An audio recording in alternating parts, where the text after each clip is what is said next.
Meeting started. I'll call the meeting to order at 10:01. I want to thank all the board members and all the staff for being present today. We appreciate your time and for coming and being here. I think that takes us to roll call. Anna? Amy Milstead, presiding officer. Present. Thomas Griffin. Present. Jimmy Zulke is absent. Kyle Jackson. Present. James Spears. Present. Tasha Mora. Present. Gary Hoffman. Present. Charles Rash. Present. And Ken Ulmer. Present. We're all here, ma'am. You have a quorum. All right. Good morning to everyone. We're so glad that you're with us today. And those listening on YouTube, thank you all for participating. Your voice is important. All right. Looks like that will take us to the approval of minutes. Did everyone have a chance to read their minutes? I'll make a motion to accept those minutes. Thank you, Ken. Do you have a second? I'll second. Tasha Mora will second. Okay, we have a motion and a second. Minutes are approved as written. Thank you all. Okay, that brings We us. need to do a roll call vote to approve the minutes. Oh, I'm sorry. I got ahead of myself. Okay, Okay. go ahead. Thomas Griffin. Aye. Kyle Jackson. Aye. James Spears. Aye. Tasha Mora. Aye. Gary Hoffman. Aye. Charles Rash. Aye. Ken Ulmer. Aye. And presiding officer Amy Milstead. Aye. Motion passes. Okay, now we're caught up. Sorry about that, guys. Okay, so that brings us to public comment. I believe we all got the note that we have no public comment request. Okay, all right, so I guess we move forward from there. Okay, all right, that takes us to staff reports. I believe we're going to start with Field Inspections Division. That would be Juan Munoz. Good morning, Juan. Morning, everyone. My name is Juan Munoz. I'm with Field Inspections. I'm a region manager, and I will be doing a brief this morning. First thing we'd like to do a personal update here. Our division director, Tanya Guthrow, retired effective October 30th.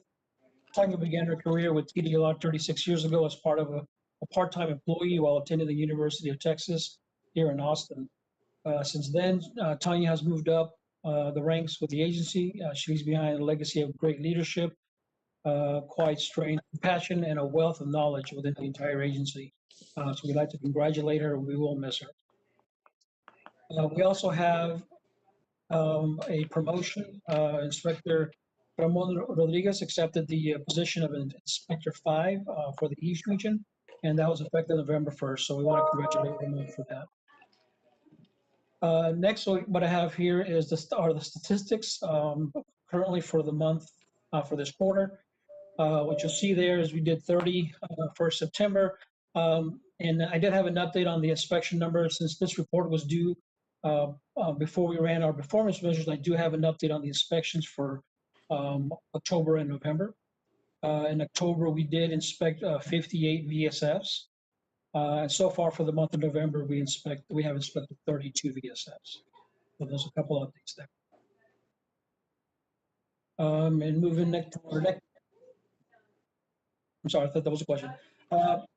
TDLR for current projects right now, what we have are TDLR has suspended inspections on March 17, 2020 in response to the COVID-19 pandemic.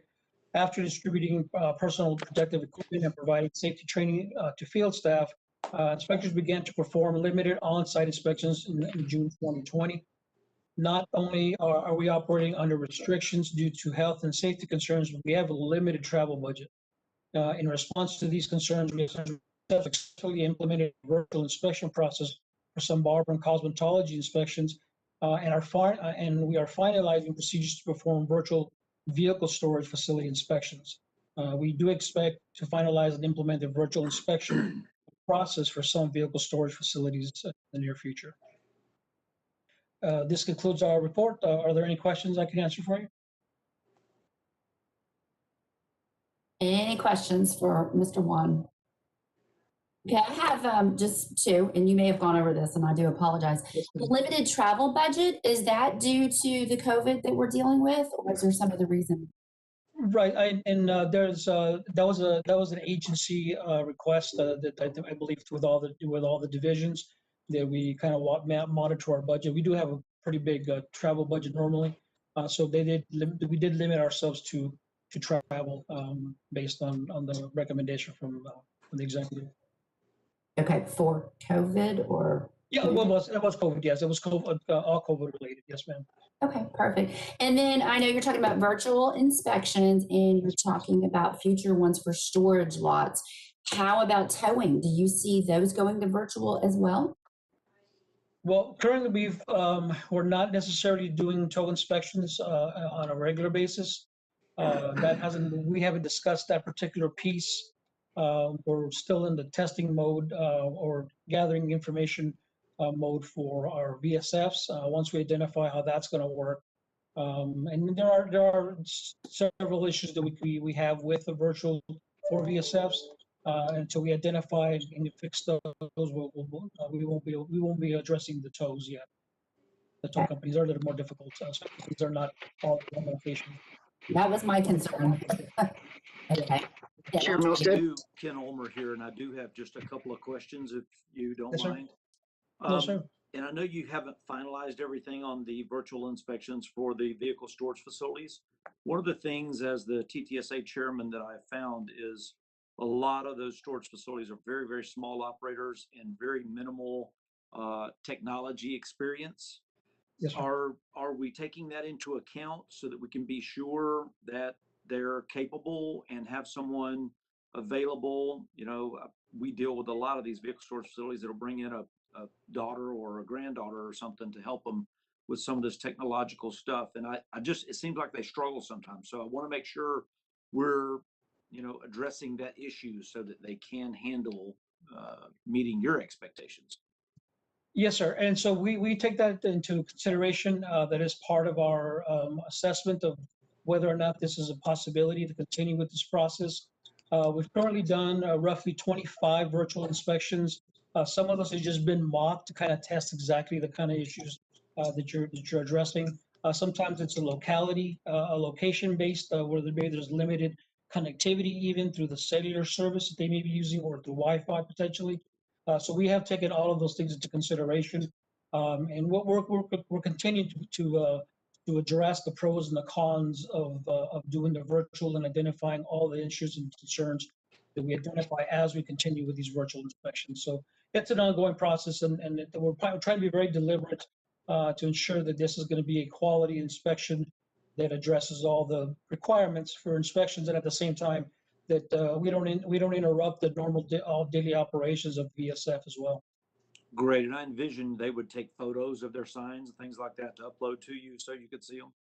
Yes, sir. And there's part of that. And again, there's some of those things that they can do for us ahead of time, so we can maybe spend less time if we were, say, do partial virtual and partial on site.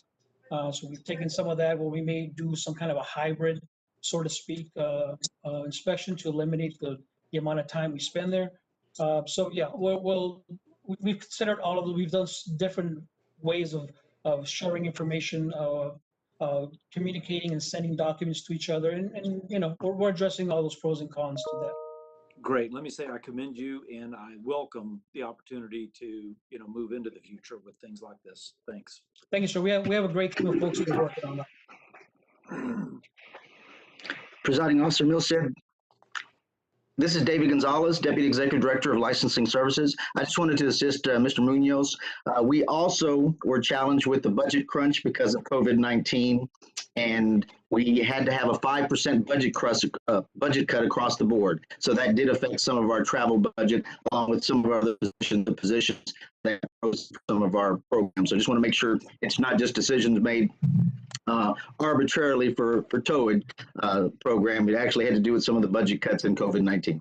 Perfect. Thank you. Thank you both for the clarification. Anyone else have any questions on this topic?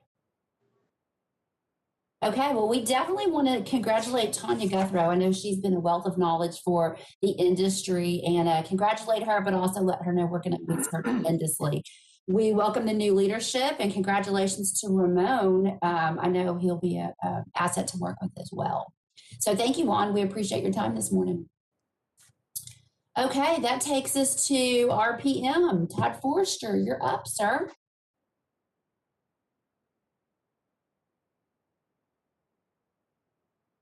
Well, good morning. Hope everybody can see me. I'm Todd Forrester with the Regulatory Program Management Division. We have some current projects ongoing. We are still conducting the trainings via Zoom. They've been going well. We had one yesterday, actually. It was, we try to do it on the second Wednesday of every month. This month, because of Veterans Day, we changed it to yesterday. We even had some members from our advisory board there, Mr. Ulmer. In Ulmer. We try to go through everything a VSF needs, the compliance manual, answer any questions anybody has. Along what Juan was saying about travel, it helps. Not only us, but also the industry from having to travel far. We're able to bring in more rural vehicle storage facilities who may not be able to travel to Dallas or Houston. So we feel like it's helping. I enjoy the format. We enjoy getting and talking to the industry and hearing your concerns and educating as best we can. We are still looking at our contacts, how many people contact us on both phone calls and emails. We are using that along with the web traffic from the industry compliance page to try to get a better understanding of what the industry may need as far as training or what kind of questions they have. If you could scroll down a little bit, Anna. We are still looking at a webinar-based training. I want to do it a little bit different. I want to get into more specifics. There's areas in the VSF rules that can be complicated in and of themselves, such as notification letters. If we could focus in on that, we do feel that it could greatly assist. Have a little shorter trainings, but a little more focused. We think it could help. Scroll down, Anna. Anna, go down, please.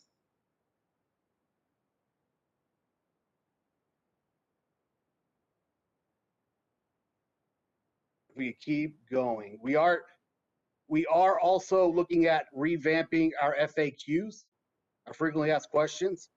That is going to come about along with the rule. We're looking at the rules. We're also going to go in and look at the FAQs.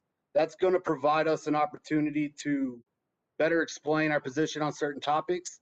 If anybody has any suggestions on things they would like to see in the FAQs, please let us know. Let me know along with the rulemaking process. Are there any questions? No questions on my end. Anybody else? As always, Todd, we thank you for everything you're doing in the industry. We appreciate all your hard work, you and your team, and thanks for being there. Thanks for all the training. Thank you. All right. I believe that's going to take us to enforcement. That would be Michael Shirk. We always look forward to his announcements. Amy, are you hearing me? I can hear you. Ken, did you have questions? I'm sorry. Yeah, I got a text from someone that said that the YouTube channel is not getting audio. If someone could check that.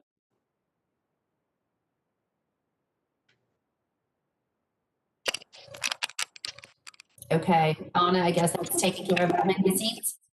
Definitely. I'm going to text Michael Fickle. He's the host and webmaster that we have, and I'll let him know what's going on with our YouTube. Great, thank you. Perfect. Okay, Michael, back to you.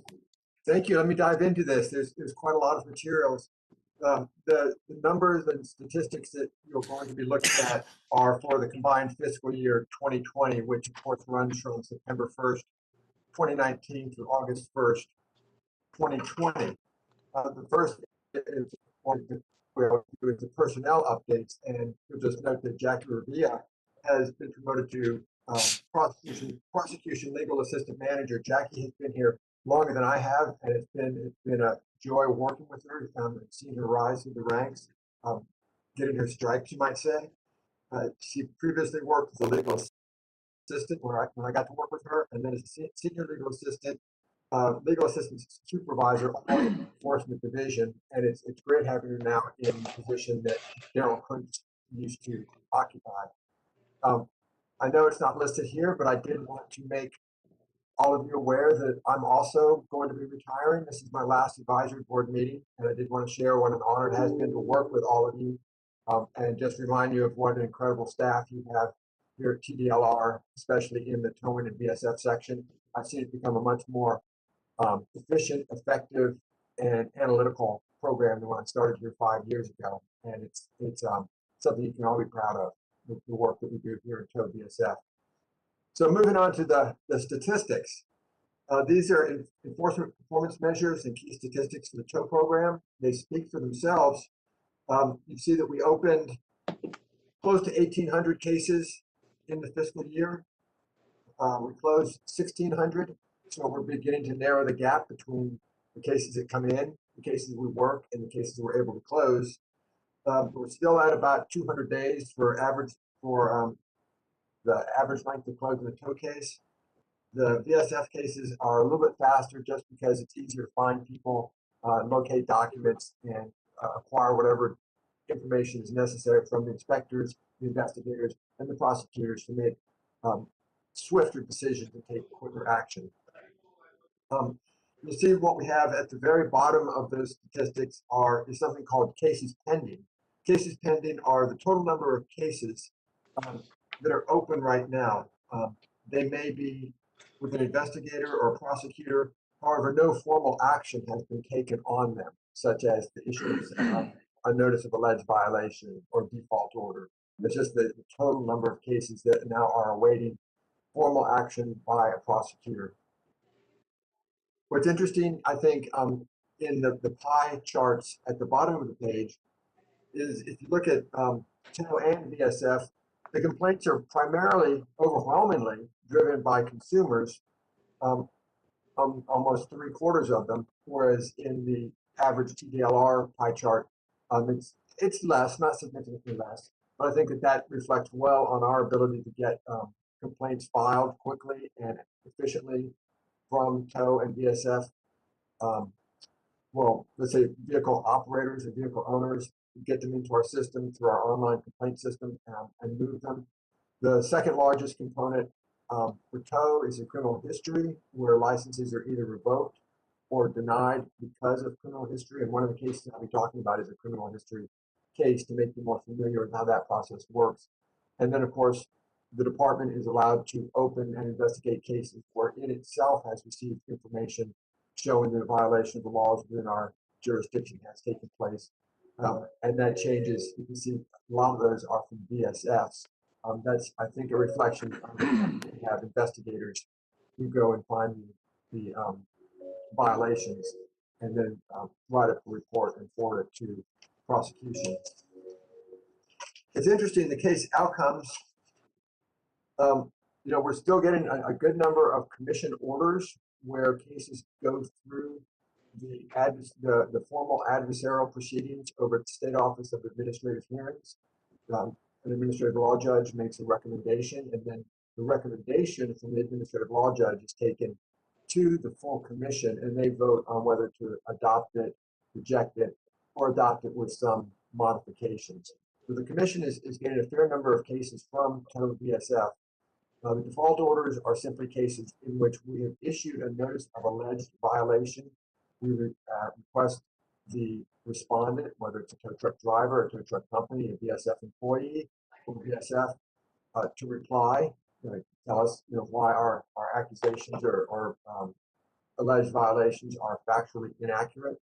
We also offer them a settlement opportunity, or of course we also tell them that if they want to go to a formal contested case hearing at SOA, they can do that. For whatever reason, they choose not to respond, and then after the passage of about 60 days, and lots of notice to this will happen. It's not just the passage of time, and all of a sudden a default order issues. When a notice of alleged violation has not been responded to within the requisite 30 days, then further notice will be sent to them that the matter is going to be set for default hearing if they don't respond. At that point, we get a lot of letters asking us to set the case for hearing or to go ahead and settle the case. And we're always in negotiations with people, even after we send the first notice of alleged violation, even after we send the notice of default. If our license holders and staff can come to reasonable settlement negotiations, oftentimes involving restitution, the default orders will not go and commission orders won't be necessary. Agreed orders are exactly what they sound like, and you can see they are the overwhelming majority of what we receive is the agreed orders, where we all come to an agreement that there has been a violation of the law in some way, negotiate a little bit about what the penalty might be. The nice thing about an agreed order is you can get restitution, when sometimes if you go through formal proceedings, you can't get that. What's also an interesting phenomenon about agreed orders is people are much more likely to comply with their terms, not just paying the penalty, but also maybe taking a few extra continuing education hours or operating their business in a different way. So it's a real nice way for the department to work cooperatively with a licensee to maybe modify some behaviors as well as get restitution. And we also get administrative penalties, of course. And as I said, when somebody has agreed that they've engaged in an error and we come to terms about what's a fair settlement, the collection rate on those is much higher. The penalties assessed and what's actually collected still vary widely.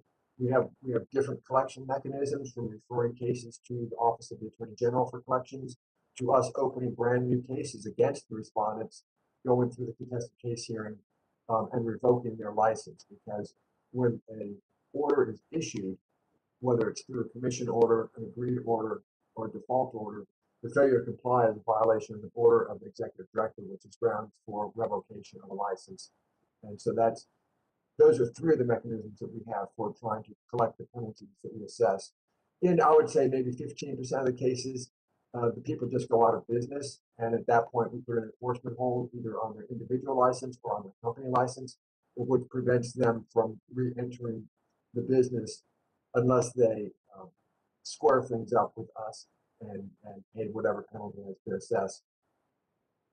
Over the last year, we've only revoked 10 licenses because of disciplinary proceedings. We've suspended no licenses, so you can see we're not really out there to take people out of business. It's always been the department's philosophy and desire to work with businesses to ensure compliance rather than just throw the book and seek prosecution. It ensures that businesses remain solvent while also recognizing the legal responsibilities they have to consumers. Informally resolved cases reflect any cases that are closed without an order.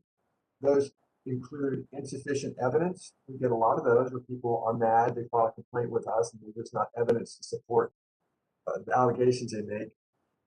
They might receive a warning if this is somebody who has no history and the violation doesn't cause discernible consumer harm. We issue a warning letter. Oftentimes, we negotiate refunds. If somebody is towed, without legal authority, let's say the signs aren't posted, and they're towed, rather than prosecuting the tow company, we might agree that they simply refund the consumer, and that's really a priority here, instead of collecting as many administrative penalties as we can to try to make our citizens whole from any wrongdoing that's happened. Also, informally resolved involves cases where the complaints are withdrawn. And that happens, I would say, in about 5% of our cases. What's interesting now is the next two pages deal with the alleged violations at opening, that is when the case first comes in through our intake process, and then the violations that actually result in disciplinary hearing. So you can see we get a lot of towing without authority. And again, that's people coming back to the parking lot, finding the car's not there and saying the tow company has violated some law. We get 380 of those. And if you look at the next page, you'll see that we actually took disciplinary action for tow without authority in 5 instances. People tend to get a little irate when their car disappears from the parking lot after they come back from the show. And I just thought that was an interesting comparison, the number that we get. The Going back to page 2 of 6, criminal history is a big basis. People make complaints about the criminal histories of each other's, and they're not all the time well-founded. Overcharging for tows remains a big one. The 2 instances we see that is in municipalities that have caps on their towing rates. For instance, Houston, which has a $145.50 cap, and the tow companies try to charge it under their incident management tow fee schedule. And sometimes this is in good faith. You know, the tow driver sees a wreck happen, they tow it, and they believe it's a consent tow, and they charge whatever they want to. Sometimes they're just ignoring the local municipality and the fee caps.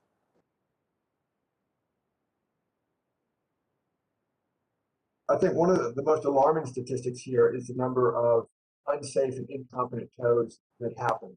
And that is always a result of, I wouldn't say it's lack of training. I wouldn't say it's because people are using drugs or anything sinister like that. I think it's because tow operators want to get a car up and loaded and away from the scene as quickly as possible. And then that oftentimes results in the vehicle not being properly strapped or being put on improperly so that it drags, or the dollies aren't used. It just, you know, the tow drivers are rushing so quickly to get the car away before the vehicle owner shows up that they cut corners, and we prosecute those very seriously because, as you know, towing is an ultra hazardous activity, and it's not just the drivers who are at risk, but also citizens driving on the roads if the car is not properly loaded. So those numbers speak for themselves. If you turn to the next page, 3 of 6, you can see the tow violations that actually resulted in disciplinary action. Of course, we have the criminal history. What is, you know, the third one down on that list is lacking honesty, trustworthiness, and integrity, which we've seen that swell because of the flipping problem out in Harris County. And I think the word seems to be getting out that TDLR does not, will not tolerate that. The commission has been very forthright that even if it's a first violation and we've proven that there was a embedded systematic business practice to either take the car directly to an unregulated body shop by fraudulently inducing a signature from the vehicle owner, or transferring it from a BSF by fraudulently obtaining a signature from the vehicle owner to transfer the vehicle and to authorize repairs, we go for very stiff penalties the first time around. This is not where we just start off and say, okay, we're going to hope you learned your lesson. So those cases have escalated to almost a top priority for the department.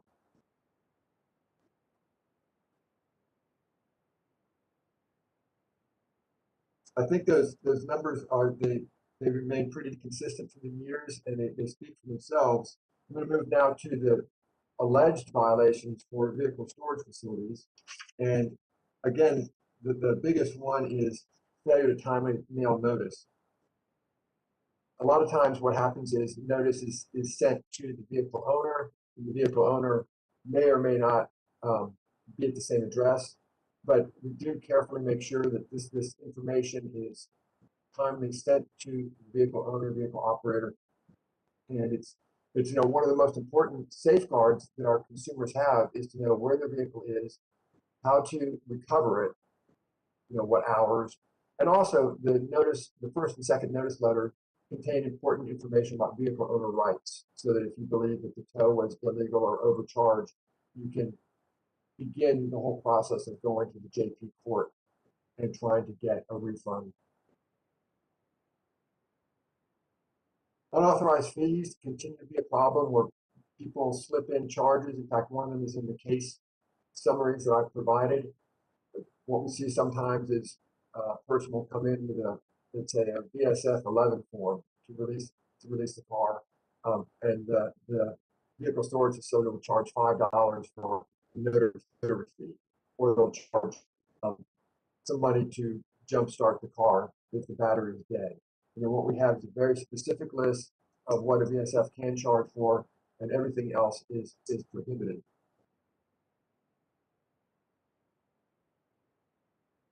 At the very bottom, you'll see that we had 27 allegations of unlicensed VSF operations. What is interesting on the following page is that there were no actual disciplinary actions taken for operation of an unlicensed vehicle storage facility.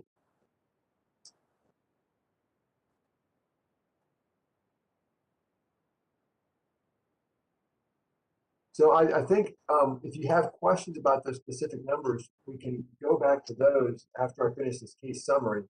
But instead of me just reading them out to you, I think they speak for themselves. So what I did in the case highlight is I wanted to bring a number of different kinds of cases to your attention to see how and where we get our materials to then make a decision about prosecution. The first one is a default order, and it was issued assessing a $7,000 fine and a $25 order of restitution for making incident management tow and not taking it to a licensed vehicle storage facility. In fact, in this instance, the respondent, Mr. Garcia, lied to the vehicle owner about his inability to take it to the shop because he said the shop doesn't, the repair shop that the vehicle owner wanted the car to go to was closed and they wouldn't accept vehicles.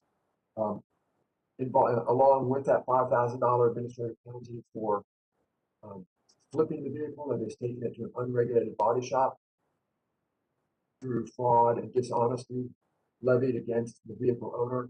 There were some other charges we threw in. Towing fee in excess of the cap imposed by Fort Bend, and also the failure to give a copy of the tow ticket to the vehicle owner. As I put in the last paragraph, we haven't collected any penalties on this individual, but his incident management tow operator's license expired on the 9th of November. He will not be able to renew it or get a new one until he makes things right with us in terms of not just the administrative penalty, but also the restitution to the consumer. And I think that's a very effective tool that we have in our efforts to try to collect more penalties, which is just simply not renewing people when they have outstanding penalties against them. Oftentimes in these cases, I would say upwards of 30% of the time, by the time somebody is engaged in this kind of conduct, they've decided maybe this is not the right business for them, and they just don't even try to get a new license. The next case is a criminal history case, and I kind of went into some detail in my written narrative because I don't handle these. We have a couple of specialized prosecutors who do the criminal history cases, but in this instance, the hearing, we advised the license holder that we were not going to renew based on his criminal history and his falsification of information on the license renewal. He asked for a hearing. You always get a hearing before you lose a license or deny a license with TDLR. The administrative law judge recommended denial of Mr. Beard's renewal because of his criminal history. And his criminal history is a little bit down the road. It was, on the next page.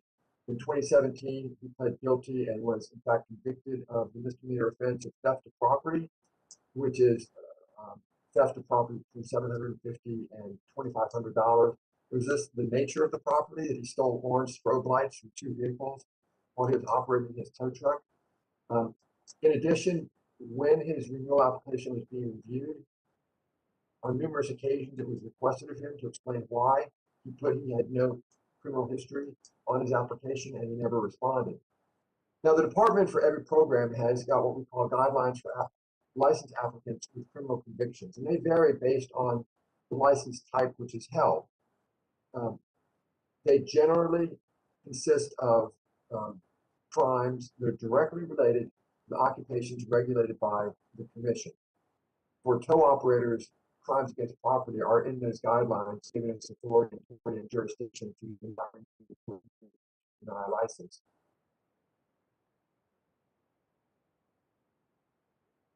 So in this criminal history case, we believe that the theft of the strobe lights while he was operating a tow truck fell within the criminal conviction guidelines, warranting non-renewal. The administrative judge agreed. She issued her proposal for decision. The commission reviewed it and agreed that the criminal conviction made him unfit to hold a tow truck driver's license. He is able to reapply for a license in August of 2021, 1 year after the commission order. At that time, the commission will take into account what rehabilitative efforts and whether or not basically you might say he's kept his nose clean and shown that he does not have or no longer has a propensity to steal, because as you know, tow truck drivers are always in a position to steal belongings from cars.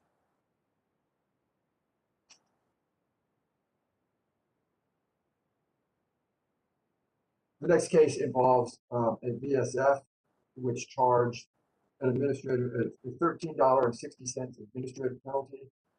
That fits into our penalty guidelines as a Class B violation.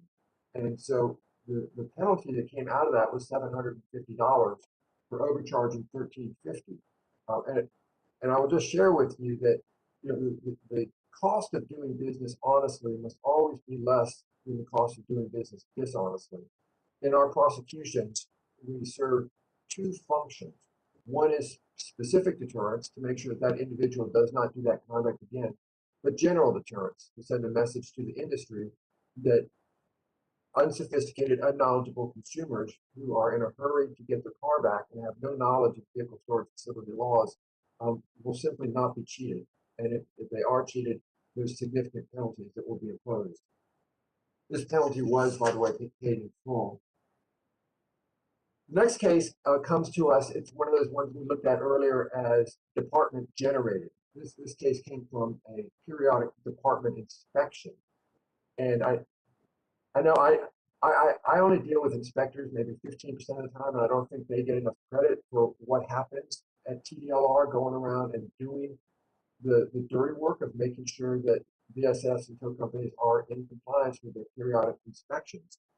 In this case, looking through the files and the records, it was determined that the vehicle storage facility failed to send notification letters to the lien holder and to the vehicle owner, charged a $50 notice fee, despite the fact that the car, the notice letter was sent after the vehicle had been released, and failed to have legally required signs advising citizens of the methods by which they could recover their vehicles. That is to say, what the 12 instruments of release were that a vehicle owner could show in order to obtain repossession of their vehicle.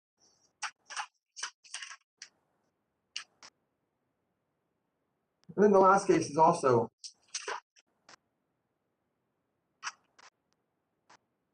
the last case also involves a periodic inspection, finding some violations, but this one came out in the form of an agreed order that it was found during a periodic inspection that there were 4 instances in which respondent failed to have vehicles available within 24 hours or available for release 24 hours a day, because they accepted vehicles 24 hours a day, so they had to be available for release 24 hours a day. And 2 instances in which it was found that the respondent failed to send second notification letters, and also failing to maintain records showing compliance with VSF employee drug testing requirements. In this case, the agreed order was issued for $2,700. That undoubtedly was a result of a negotiation, reducing it significantly from the penalties that could have been sought, and that penalty has been paid in full. That concludes my report, and I'm happy to answer any questions that anybody may have. I have a couple, Michael, if I could. So a couple things. First of all, let me commend you on your work on the flipping issues. I think it's really having an effect on the industry, a positive effect. Thank you. So I commend you on all of those efforts. I also want to commend you on allowing the companies to correct minor violations. That's a very good step for the department. When those minor violations, it didn't lead to a consumer being overcharged or taken advantage of, to allow them to correct that. So I really appreciate that. I was wondering, on the penalties assessed, I get a total dollar figure for tow and VSF and for TDLR. Is it possible to get a percentage of like the average of each one of those penalties in each one of those categories? Well, the people in our analytics department are amazing. I'm sure it is. And so let me be very careful to write down what your request is to get an average sum of penalties. Yeah, I like what you have here, but I would like to have the average per violation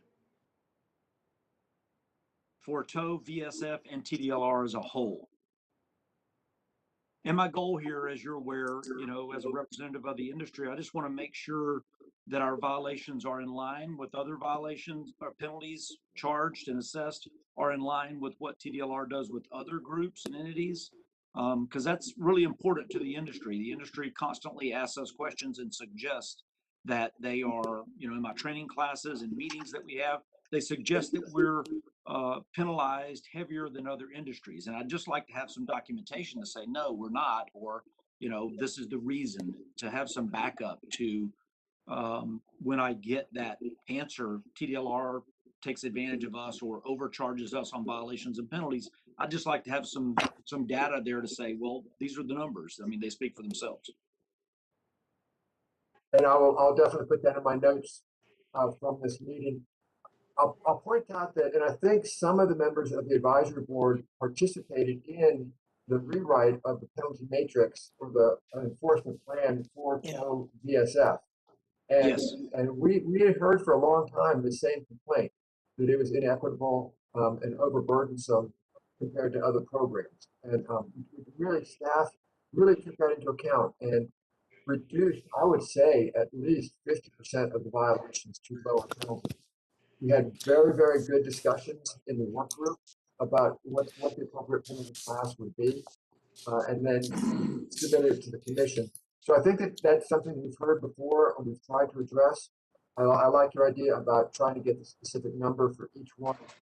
It's hard to compare apples and oranges. What happens in massage as compared to an ultra hazardous activity such as towing. Oftentimes, there's not a one-to-one correlation. The other thing, Mr. Ulmer, that happened in our discussions and our rewrite of the penalty matrix for tow and VSF was we took away a couple of the higher classifications. Like I think we got rid of E and F, and which were the high classifications, and we gave prosecutors more discretion, so they had a range of penalties instead of being locked in. Because it used to be, if you had a violation, you were locked into a certain penalty amount. And that allows us then to also be more equitable in saying, is this a recidivist or is this somebody who just, didn't understand the rules? Like Todd said, some of the rules are complex. So I'm sorry if I strayed, but I did want you to know that we've heard that before. I think in a very muscular way, tried to address it with members of the advisory board. And I'll definitely put in my notes your request. And I have heard the same thing, and I want to reiterate, I feel like you guys have done a really good job of that. I just really would like to see those numbers as a way to show and prove when that question's brought up to us at a general meeting or a training meeting or something along those lines, to really have some data to say, look, these are the numbers. I mean, these are real numbers. You can go get them yourself and look at them. I had one other question about the case highlights. I noticed a $25 refund on the very first case. Was that all that the consumer was overcharged? Yes. Yeah, the Fort Bend tow ordinance capped the fee at a certain amount, and I think what the tow company did was just charge a little extra from the town. Okay. We're not seeking a refund of the whole tow fee, just the excess charge. Yeah, I was just curious. And there again, I mean, I really want to commend you on the flipping issue. That's something that has been near and dear to my heart, and I've worked on through my position in the automotive board in the city of Houston as well. And good job on that. Thank you, sir.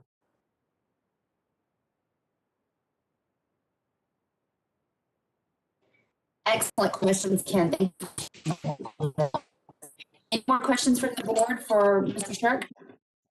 I Tasha Moore, pardon me, do have a question that I wanted to say, first of all, to Mr. Shirk. I wish you a very very happy with retirement, and thank you for everything that you've done for TDLR and all the information that you provided, and also bringing back deeper numbers and much more detailed numbers when you're asking for those in the report. I know that I've asked for that myself, so I just want to say thank you for your work for doing that.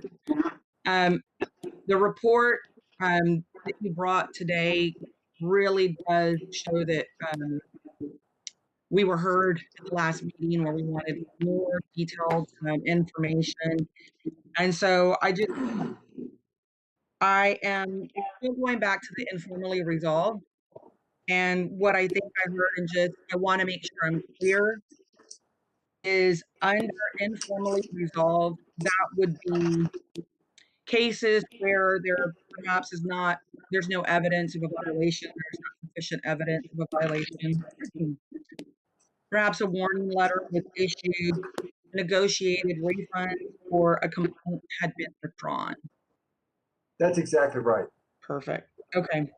So if the numbers that were closed, I'll use the tow complaints, the tow complaints that were closed were 1,035. And of those, 6.57 required disciplinary action. If no disciplinary action was required, does that mean that the rest of that balance of those complaints were informally resolved? Ms. Moore, I'm so sorry. You're breaking up a little bit on the microphone. I've been pretty much able to follow you, but that last question, it was just too much static. And I'm hearing it as well. I'm not sure. I apologize if it's on my end. I had tested it and it seemed to work. So my question is, of the cases, the tow cases that were closed, 1,035, of those 6.57 are the ones that require disciplinary action. And so the balance that did not require disciplinary action, would those be informally resolved? Yes, I believe that that's absolutely correct. That's it's actually good news for our industry to say that almost 93% were informally resolved. You know, I'm liking that we're able to see that number now.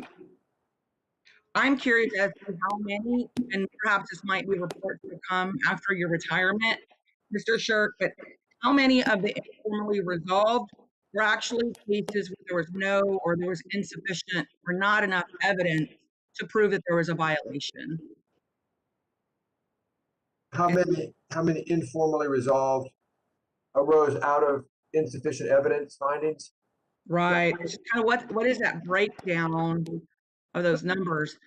What I see is there's obviously a lot of complaints and a lot of closures, but many are resulting in informal resolutions. So I'm just curious what those numbers are, because it has an effect on the resources that TDLR spends on these cases. That has an effect on our industry as well. So how much correcting do we need to do with our industry, you know, in guidance and coaching? But also it's a reflection of having a vehicle towed is an emotional experience. And so some complaints could be emotionally driven, and how many are actual, there's no evidence of a violation. The service is provided true to the law. And I would like to be able to see some of that as well. I want to just ensure that I understand what your request for data is. Yes. How many of the informally resolved cases are spring from insufficient evidence? Yes, and much more pointed. So of the informally resolved, what is the breakdown of those that are for insufficient evidence or a warning letter, negotiated a refund? And I did hear that you said 5% of complaints were withdrawn. That number, you reported that number.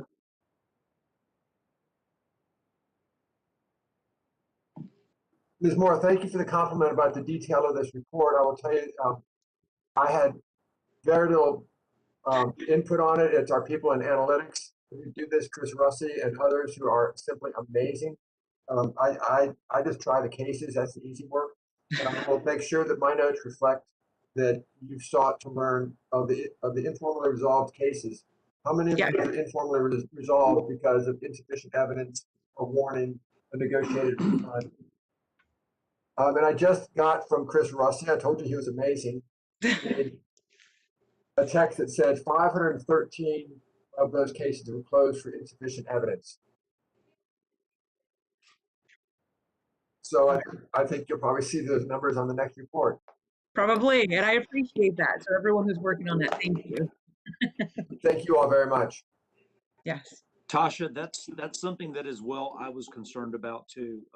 So I feel like a lot of people file a complaint, even though, you know, they clearly know they did something wrong, parked in a fire lane, you know, blocked a fire hydrant, things like that. I even get it on police tows quite frequently. And that's a concern. I would like to see as well, just like Tasha, how many of those complaints really had no merit. Right. That's my goal, is to see how many of them had no merit, because I believe that a lot of complaints are filed that have a very little or no merit whatsoever. So I don't know how we can incorporate that in. I mean, maybe give it some thought, or maybe some way figure out a way that we could kind of determine that. I agree. Mr. Shirk, I have a question too. On the alleged violations and violations under tow violations, can you tell me what, either examples or what might be talked about where it says charges not related to tow, what their violations are, what they were doing?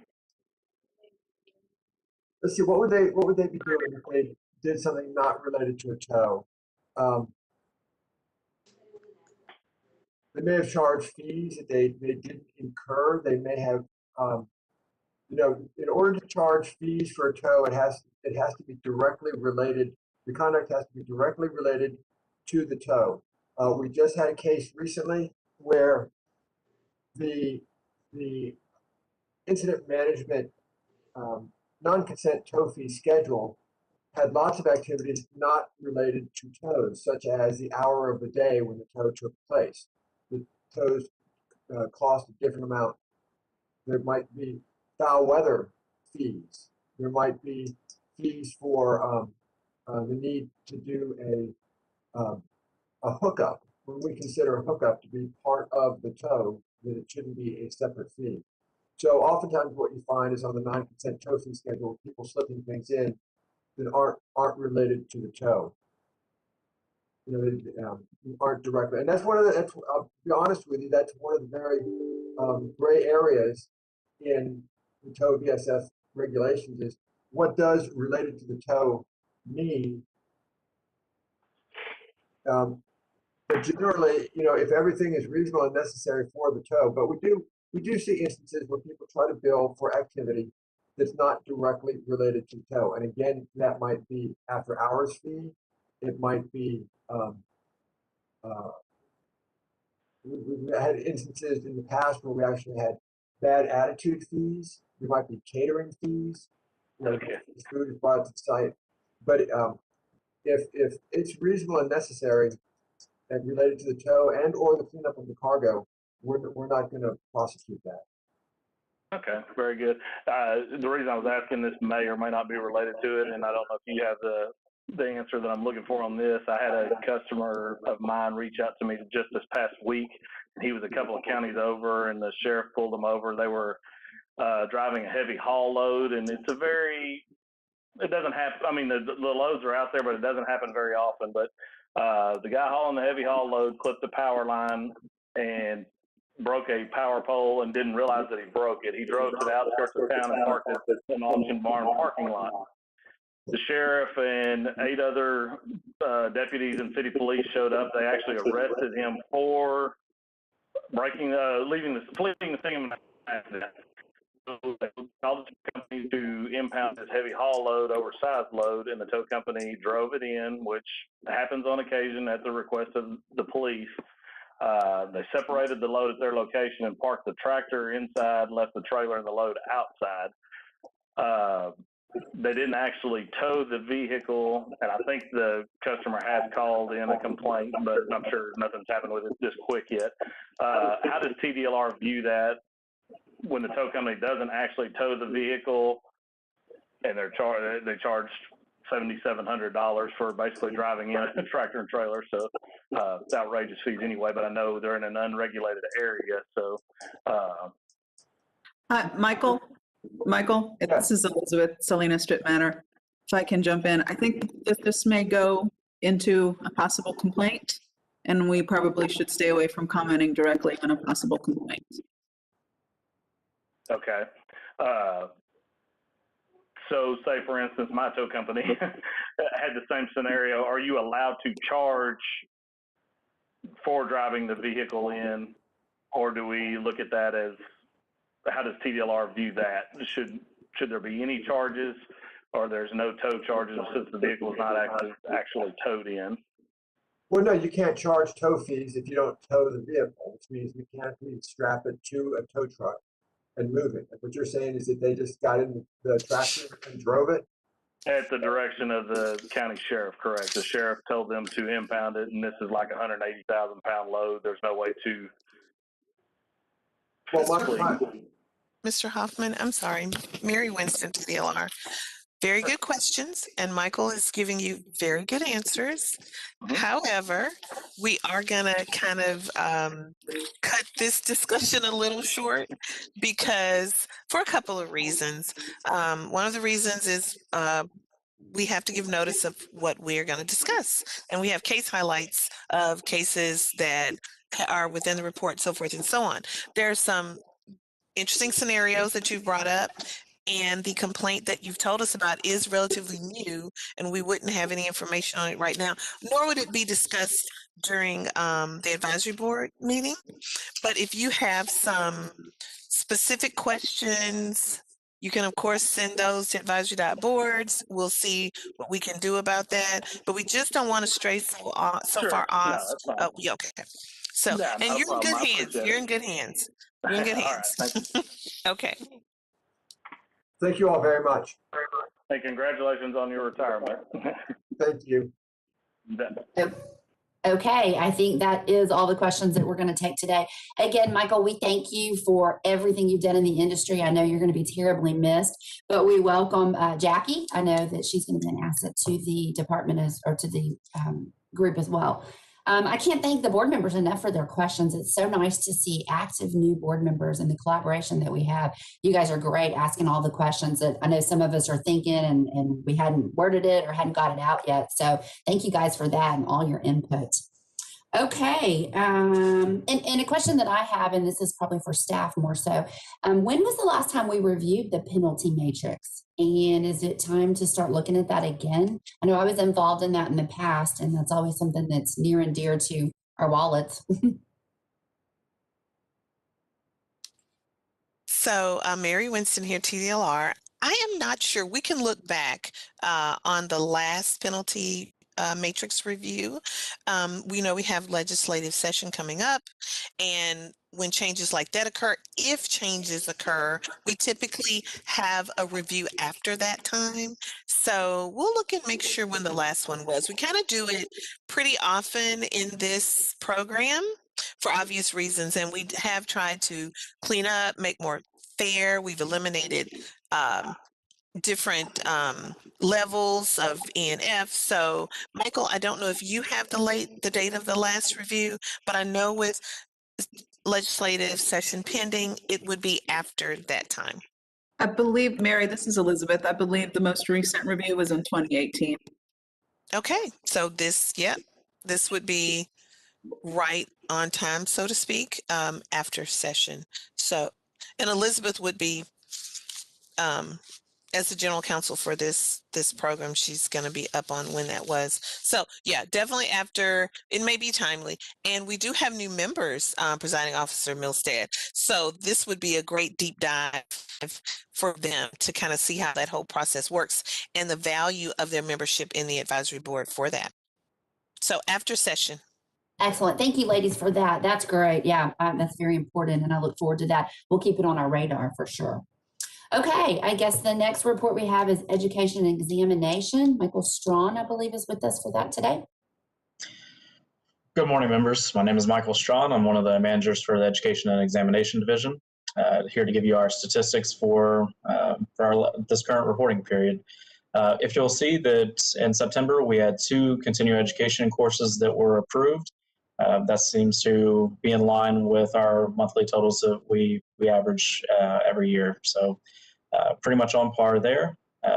Additionally, we do not have any new curriculum for the training programs, which we've been consistent at for quite some time. That's all the statistics I have for you all, but I'm open for any questions that you have at this time. Board members, no questions out there? Michael, short and sweet. Thank you. We appreciate your time. Yep. Okay, moving right along to Customer Service Division. Ms. Jacqueline Rush, I believe is here.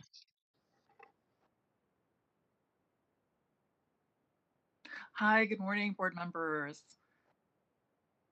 This is Jacqueline Rush with the Customer Service Division.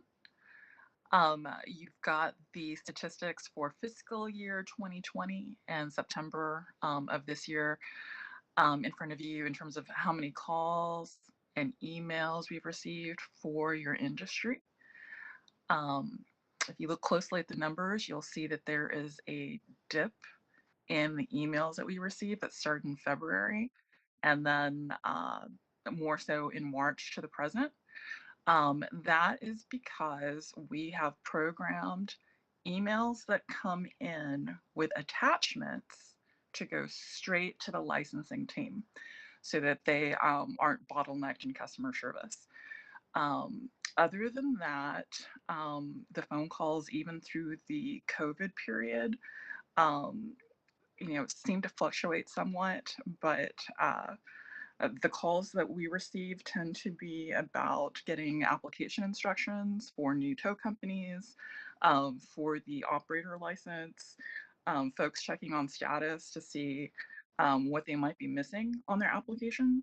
So we'll help them with pinpointing what it is they need in order to get their application processed. If they get stuck along the way and we're not able to figure that out, we'll quickly coordinate a call back from the actual licensing team, and they're really great about getting back to the customers. We also take credit card payments for renewals for tow operators and VSF employees, vehicle storage facility employees. And so that tends to be what our calls are about, like the top 3 calls that we get. And I'll be happy to take any questions. No questions from the board? Okay, Jacqueline, thank you for your time. We appreciate your report. Thank you. Have a good rest of your day. You as well. Okay, Licensing Division, Laura Hernandez. Good morning, board members. Showing is the personnel updates. Our staff is still working from home. We have a team member going into the office daily to help assist in loading work so that we can all work from home. The statistics provided are for fiscal year 2019-2020, which are the same statistics that I provided in our last board advisory board meeting. Toward the bottom, the active tow company and tow truck population numbers. That one is updated as of November 2nd. It has the tow companies and the tow trucks listed in the order of the type of towing, the consent, private property, or incident management. And then the vehicle storage facility numbers are for fiscal year 2019 and 2020. We are working on providing the statistics for the number of emails that come into our area. Now that those emails are routed directly to us, to my team, to handle directly, we are working on a way for all programs so that we can report how many emails we're actually getting just for the team, since that's no longer reported in customer service. So we're working on how we can get those numbers. And that's my report. If you all have any questions, please feel free to ask. Any questions from the board? Okay, Laura, thank you very much for your report. We appreciate you. Okay, and last but not least, Executive Office Report, Ms. Mary Winston. We look forward to hearing what you have to say. Good morning, board members. Thank you all for being here today. Starting off, I want to talk about our first item, COVID-19 response and the update. I began the last meeting bragging, and it was clearly bragging, about our IT, especially division and how swiftly they moved. But I also today want to add to that, really all of our staff. As Laura just said, though most of the teams are working remotely, we have in-office staff members who come in and who alternate to make sure that the work gets done. So the action of IT led by our executive staff was definitely swift, vigorous. It put us in a place that we could work virtually. We could work from our homes. There were transfers of computers and software and all these things that, we're the government and we move more like a barge versus a little, speedboat. But it's because we have a lot of heavy lifting, much like your tow trucks, right? Depends on the size of what you're lifting and how careful you have to be lifting it. But I must say they did a fantastic job in doing so. So our response has been it's been internal, external, and we continue with that. As you know, day to day, numbers ebb, numbers flow. And we have had staff members who have been affected by the pandemic, staff member families who've been affected by the pandemic. We've had to sanitize offices or floors or certain things. And what we do is we shift those folks somewhere else where they can work more safely. And we still provide updates. As we get information in, we try to dispense that information to our licensees and our stakeholders. So the update is that we continually do that. We are day by day as things change. And as we're all crossing our fingers, saying prayers for our vaccine to come to where we can all see each other in person again, we're working in spite of, and we're getting better. We still have different blips during the time of the virtual meetings, but they become fewer as we've all gotten more accustomed to and have been trained more on doing these things. So we are looking at steps on reentry into our office at a larger number, but we have not finalized that because Christmas holidays are coming up and I always skip Thanksgiving, though I love Thanksgiving. We're around 20% in the office and we'll go from there, but we're moving slow and steady and we're getting the work done wherever we are. Legislative appropriation requests. Last time we talked about strategic planning and how we go out to the state and how we ask, what can we do better? What would you like to do if you were king or queen for a day and you ran this agency in this state for your program? What would you like to do? We take those things and then we develop strategic initiatives. And with those strategic initiatives, we then go into ask for funds to develop the things that we've asked for. So we go then to the legislative appropriation requests. This is filed with the governor's office and the legislative budget board several months after the strategic plan. And it is the fiscal document that is more specific on what we need to actually accomplish the goals and the strategic plans that we have put forth. It's an in-depth document. It's good reading, but it's a lot of numbers. So if you're not into that, take your time. It's on our website. On our first page, you'll see all of our reports. Just go into the reports and you can read that document and it gives you an idea of what TDLR has asked for. We have, and why. Strategic planning, why are we asking? Legislative appropriation requests, what monies do we need to request to actually get those things done? We've spoken many times about the Texas licensing system, to get our licensing system to have one that is not expanded over 9 different systems, which is expensive And it is definitely not cost effective for our staff to have to learn different systems and cross systems. So we have requests related to that and different things internally that the agency does need to accomplish. Sunset Commission review process update. The update is that we still haven't had a hearing. You can still make comments on the Sunset Commission webpage, and we're anticipating a hearing coming up. But just like we've had to move to this different format, this different way of communicating, Sunset has too, and they've held other hearings. We're in line, but they have not gotten to TDLR yet. Please stay tuned. We'll give you notice as soon as we know of a date. We anticipate it will be virtual. I do believe the last one they did was both virtual and in person. Not sure if they're going to follow that format, but we will update you when we have more information on that. Finally, the communication outreach statistics. Anna, do you have a copy of those? And it's coming up. As you know, this is a snapshot of who's contacting us in your program for tow truck operators, for VSF facilities. An average view here of over 1,000 a day. 35% assess it from the desktop, 64% from a smartphone, and 1% from a tablet. That may seem to be an odd fact to kind of gather here, but as we move forth with technology, it lets us know, do we need an app? Is that something we need to start developing? Not putting pressure on our IT folks out there, but it lets us know the direction that our licensees are moving in and what we need to do to best accommodate it.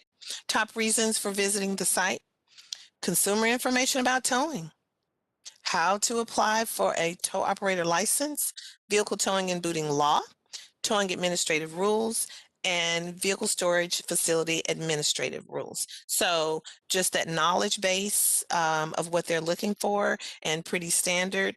And I think this is a pretty good average of number of folks who visit the site a day. And it lets us know that we do have information that's helpful for those of our licensees and our stakeholders. If anyone has any questions, I'll be happy to take them at this time.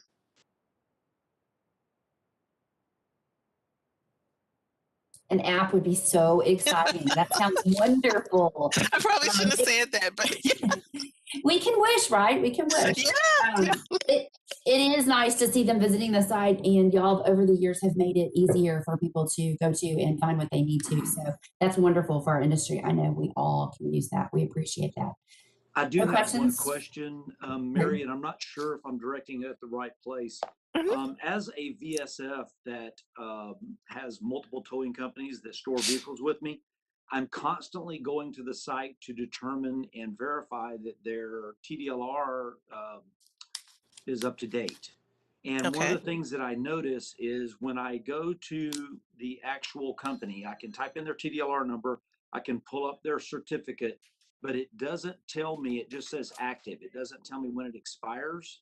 And in order to see when it expires, I have to click vehicles and then pull up their vehicle record. And then on the right side of that, it'll tell me the expiration date.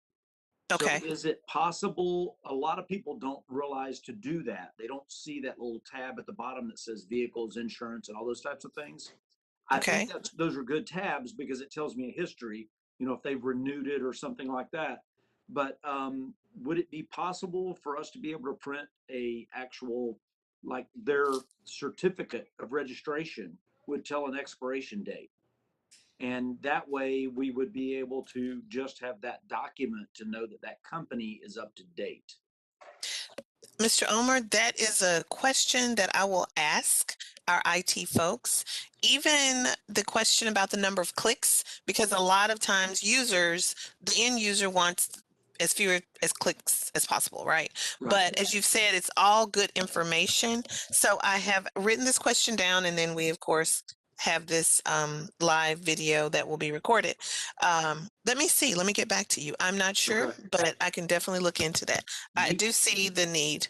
The other problem that we have on a frequent basis is knowing some information on that truck.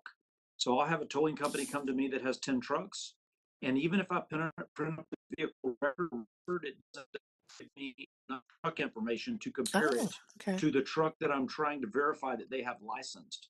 So I'm trying to, meet my licensing requirement, and I have to rely on that company to tell me the right plate numbers and the right VIN. Even if we just had maybe the last four of the VIN number of that truck, not Okay. an entire VIN, we would be able then to match it up to what they presented to us and said, hey, these trucks are going to be bringing you vehicles, non-consent tows. That way I would know for sure that that truck was a licensed truck and not one of their trucks that say, like right now, we have a lot of companies taking their trucks off of insurance because of the costs involved in COVID-19 issues. Mhm, So we mhm. really are trying to stay on top of it to make sure that they're using the right trucks and that we don't have some mess up, even inadvertently, maybe not even their fault, or maybe they weren't intentionally doing it, but they may have taken a truck off their insurance and we wouldn't know. Let me have some conversations internally to see what we can do if we can provide that information more readily on the website. And it looks like you're saying if there's like 10 trucks, and that's quite possible, that's something you can't readily access from the website, and you'd be interested in having that information. Right, I can see the 10 trucks, but I Okay. can't tell which truck is which. So if Okay. I had Okay. the last four of the VIN, Okay. I I got would you. be able to match that up because we're required to report to the consumer the tow company's TDLR number. That's easy to obtain. But then we're Hmm. required to tell them the license plate number of the tow truck that stored that vehicle with us, brought that vehicle in, because a company could have multiple trucks. Some may be IM, some may be consent, some may be private property. So we just want to make sure that we are logging that information correctly and that and there again, it's inadvertently usually, but the tow company is not accidentally doing a IM tow with a consent truck. One question, I'm not going to dive too deeply because I don't want to get off too much into other things today, but do they have cab cards? Yes, so we request that cab card initially from the company when they begin to store with us, but we Hmm. continually check it and update it to make sure the company hasn't had, their license defaulted for some reason or something along those lines, or maybe they took trucks off. So Okay. we have to continually check that and update our records. We've Okay. developed a way to do it through the city of Houston electronically, so we can electronically update it, but we're still doing it manually with TDLR, which I'm okay with, but I'd just like to have a Okay. little more information so I can actually be for sure that I'm matching up the right truck. Okay. You've given me some homework. I love homework. Thank you, Mr. Ulmer. I'll look into that. And thanks for letting me know that City of Houston does have some methodology to do this. So let me look into it. Great, thank you very much. I appreciate you being so receptive. No problem. Thanks for your concerns, Ken. We appreciate that. Anyone else with questions for Ms. Winston? I do, Tasha Mora. I know I see that I love the breakdown that you can see so much information as far as like where those who are contacting the department if they're using desktop or their phones or a tablet. Is it possible to ask on the back end of the IT group or whoever you would ask is for consumer complaints, is that same information available as far as like, are they coming in through desktop? Is it phone and such? Just because it's kind of, it's good information to have. And I mean, there might be other versions as well. Someone might actually fill out a hard copy and submit it by mail, I would imagine. But my question is that same information available regarding the consumer complaints? Tasha, I'm not going to say 100% yes, but I think it is. So, Okay. Chris Russi, I don't see Mary Winston TDLR. I don't see Chris Russi on the screen, but I know he's listening in. Okay. So that's another addition that we can probably get on that enforcement report. So yeah, you just want to know how complaints are coming in. Right. Consumer complaints are coming in. Okay. Right. All right. Thank you. Any more questions? Okay, thank you again, Mary. We appreciate everything you bring to us. Thank you. Okay, that moves us to agenda item F, and this one I believe is going to have Elizabeth Salinas Stripmatter for us. Discussion and possible recommendation on the proposed amendment to the existing rule. I think we all know this is referred to flipping. The proposed amendments explicitly prohibit tow truck companies and tow truck operators from towing vehicles involved in non-consent tows to locations other than those stated in the rule. Also recommending that vehicles be towed to any location other than a licensed vehicle storage facility. And 3, obtaining authorization from vehicle operators for repairs or any fees other than those required to perform. Elizabeth, I think you have a lot for us on this. Oh, good morning, everyone. I'd like to thank everyone for being here today. This is a very important day, I think, for the agency and for the industry. The long-awaited rule on flipping has finally become a reality. And I just want to give our new board members some background on this. For the past 2.5, 3 years or so, enforcement has been actively concerned and pursuing the rising tide of flipping in the industry. And for those who are not familiar, flipping is essentially when a vehicle is involved in an incident management tow, and that vehicle is then towed to a location other than a licensed vehicle storage facility. It's usually an unregulated body shop. This is a nationwide problem, which has resulted in millions of dollars in losses for insurance companies and also for consumers. So this is an issue that came to our attention because it was something that a lot of states, including Texas, were beginning to see as a growing problem. So you've seen Michael over the last couple of meetings, if you're new, and over the last few years, consistently talking about flipping cases in his enforcement reports. And there was a discussion last year prior to the pandemic. I believe it was maybe a few meetings into 2018, where members of the board started asking whether we could look into a rule that may help us to stem some of this behavior, and that would also help the industry to become more proactive in addressing an issue that has obviously become a problem for licensees as well as for consumers. We then went into sunset, and in May, the initial report issued by Sunset also requested that TDLR look into this question of whether we could bring forth a rule that would address the problem. So we began exploring that, and if Anna will put up a copy of Chapter 86 in our proposed draft rule. What we normally do for those who are new is I will go through the rule line by line, and then we will have a full discussion if anybody has any questions or concerns about the rule. What we are doing right now is we are proposing a draft rule. At the end, if someone would like to make a motion to adopt that rule, you may do that. If somebody would like to make a motion for word changes, you may do that as well. So feel free. This is now the time to ask any questions or concerns. Todd Forrester will be available to help if I don't know the answer to any questions, and Michael Shirk as well can chime in. But we're here to address, because what we want to do is we want to create a rule that is comprehensive and that makes sense for the industry, for TDLR, and for our consumers.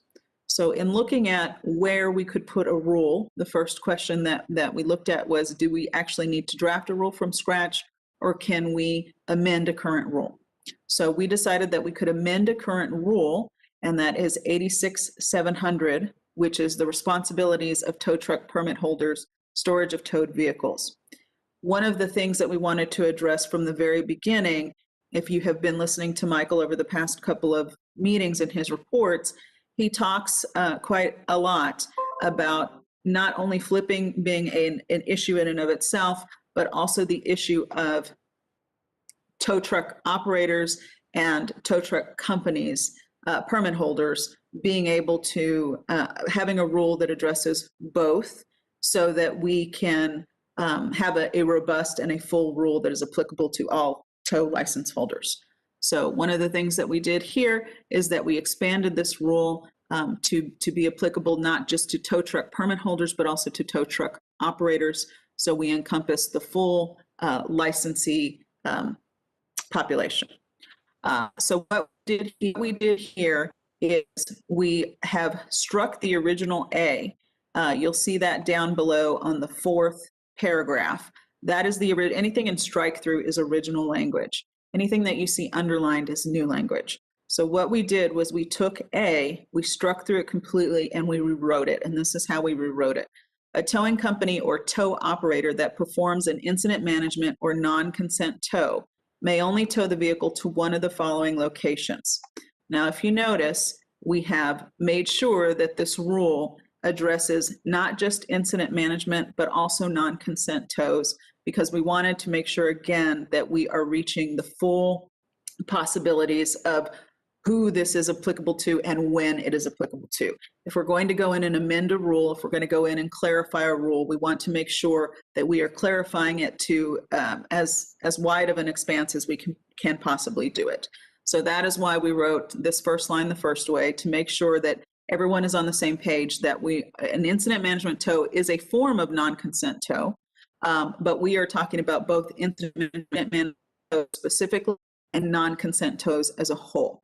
So they may only tow the vehicle to one of the following locations: a VSF operated by a person who holds a VSF license issued by the department, which is not that much different than what the current rule reads, or a location other than a licensed vehicle storage facility licensed by the department that is specifically requested and authorized by the vehicle owner or operator, and to which a towing company or tow operator agrees to take the vehicle. That language in principle is not that much different than what the current language reads, but we have separated out to clarify the situations that we are talking about and where exactly these vehicles need to be taken. So then we get to B, which is an entirely new concept. Neither a towing company nor a tow truck operator may recommend or solicit authorization for a vehicle involved in an incident management tow or non-consent tow to be towed or moved to any location other than a vehicle storage facility licensed by the department. B gets to the heart of the matter here, and what happens in flipping, and the real problem we're trying to address is that we are trying to make it explicitly clear that there cannot be any recommendations by the tow companies or the tow truck operators on where to take these cars to, other than a licensed vehicle storage facility. We're trying to cut off the manner in which they are getting these consumers to agree to take these vehicles to unlicensed facilities without the consumer being aware that that's not really something that's supposed to be happening. So then in C, we say the event that the vehicle is taken to a location other than a licensed vehicle storage facility. That is, if the consumer wants it taken to a vehicle to a location other than a licensed vehicle storage facility.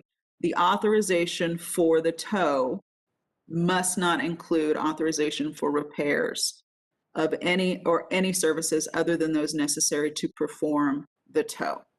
So what we're trying to get at here is the problem that we've been seeing, where consumers are inadvertently and not being aware that they are signing work order authorizations, which would allow an unregulated entity to begin tearing down their car without them really being aware of what they're signing. So we are trying to make it very clear that the only thing that those consumers must have put in front of them is what is necessary to perform that tow. That is what those consumers are signing for. Now, we also wanted to make sure, because we have in 2, the option that a consumer can say to a tow truck driver, I want my car taken to whatever dealership. And we wanted for the consumer to be empowered, but also for our licensees to be empowered, because they should not have a responsibility to take a car somewhere that is 100 miles away, 80 miles away, 300 miles away. So what we have done, as you will see here in 2, we have put in explicit language that says, and to which a towing company or tow operator agrees to take the vehicle. So there has to be a request by the consumer that is made by the consumer on their own, and an agreement by the tow company or the tow operator to take the vehicle.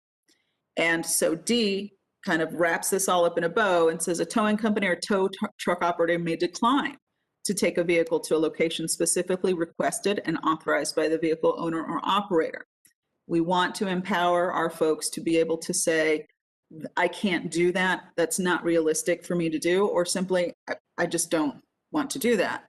But if the towing company or tow operator declines per the rule, they may not take the vehicle to any location other than the licensed VSF as set forth in A1. So we are reiterating in D that the tow truck operator has the ability to refuse, but if they refuse to take it to a place authorized or requested by the consumer, the only other option is to take it to a licensed vehicle storage facility. There is no other location that it can be taken to. And again, we're trying to get to trying to stop at the source this problem of these vehicles being taken to unregulated body shops, and our consumers not realizing that if they're going to go to an unregulated body shop, there's nothing that TDLR can do in terms of fees and the rules that are applied to our licensed locations. And we want our licensed locations to have the ability to receive the business that of these IM tows.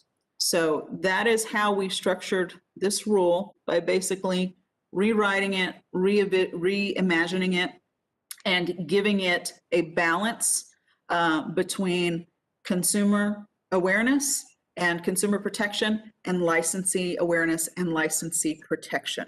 We want both parties to be protected during this transaction, and we want our licensees to feel as if this rule does not set on them any higher standards than they had before, but rather clarifies what the expectations and the requirements are. So with that, we will open it up to discussion. And this is the time, as I said at the beginning, to ask any questions. If you want to make any motions for alternative language, this also would be the time to do that. So I will turn it over to Amy. So much to think about here. First question is, Anna, can we get a copy of this after the meeting? Would that be possible? Okay. Of course. And if you're just as eager as I am here, chime in.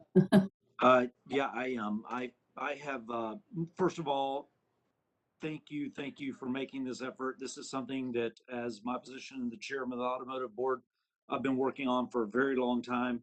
And I think you have really keyed in on some really key important parts. My concern is that, and I'm familiar with several of the cases that Mr. Shirk has dealt with because they were in the Harris County area. Most of those facilities had a licensed VSF, and they were utilizing that licensed VSF to direct those cars to a body shop that's connected. In almost all those cases, including the worst ones, that was the situation that was occurring. So it was very hard for you to draw that line. I mean, we've struggled with this at the city of Houston for the last 12 or 13 years, and the problem's only gotten worse and worse, even with a very highly publicized prosecution and a good outcome for the consumer here in Houston. So how do we address that? When that vehicle storage facility is located on the same premises as that body shop and they are fully licensed, how do we address that part of that situation that's going on?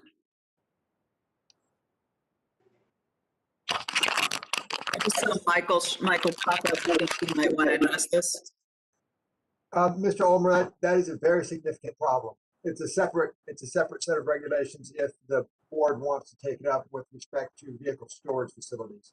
Because you're absolutely right. The vehicle storage facility is often on the same property that the body shop is on. And I can name a few names and you know who that was. And people go into what they think is the vehicle storage facility. They met with actually employees from the body shop. The body shop employees divert them away from the VSF employees. Tell them all sorts of things about how they're going to. So I know the problem you're talking about, which is transfer of vehicles from a VSF to a body shop. this one addresses what we see as the most immediate issue, which is when somebody's broken down on the side of the road after a wreck. You know, you've got the sirens going on, the traffic coming by, maybe people are hurt. The tow truck driver walks up to the citizen and says, "Where do you want your car to go?" And the citizen says, "I don't know." And he'll say, "Well, I've got a real sweet body shop that my cousin owns."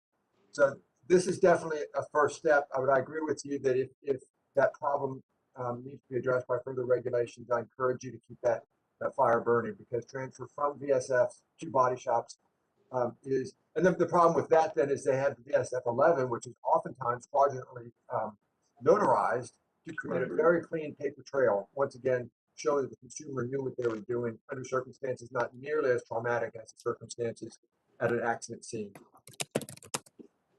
And so just to tag on to what Michael said, Michael's absolutely right. So what we need to keep in mind is that the rule amendment that we're talking about now relates to our tow licensees. If we need to do some companion rules in relation to the VSFs, we could certainly do that. Right now, our focus has been stopping the problem where it starts. But obviously, that's not the only place. You're 100% right. That is not the only place where there are problems. And so we can certainly look at the VSF rules and to see if that is a place where we can make or should make some changes.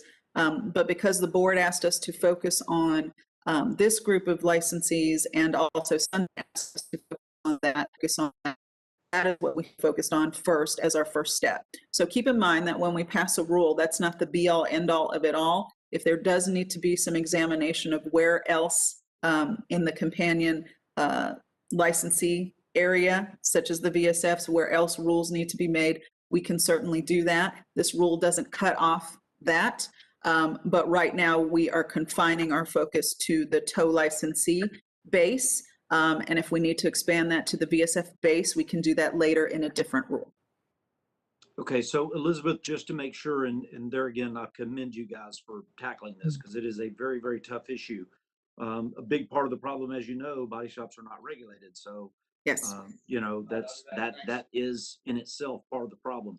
Your wording on getting a document signed, I just want to make sure that it's clear enough that they don't use a different document, because in a lot of cases, the towing company will actually carry those repair orders in their truck.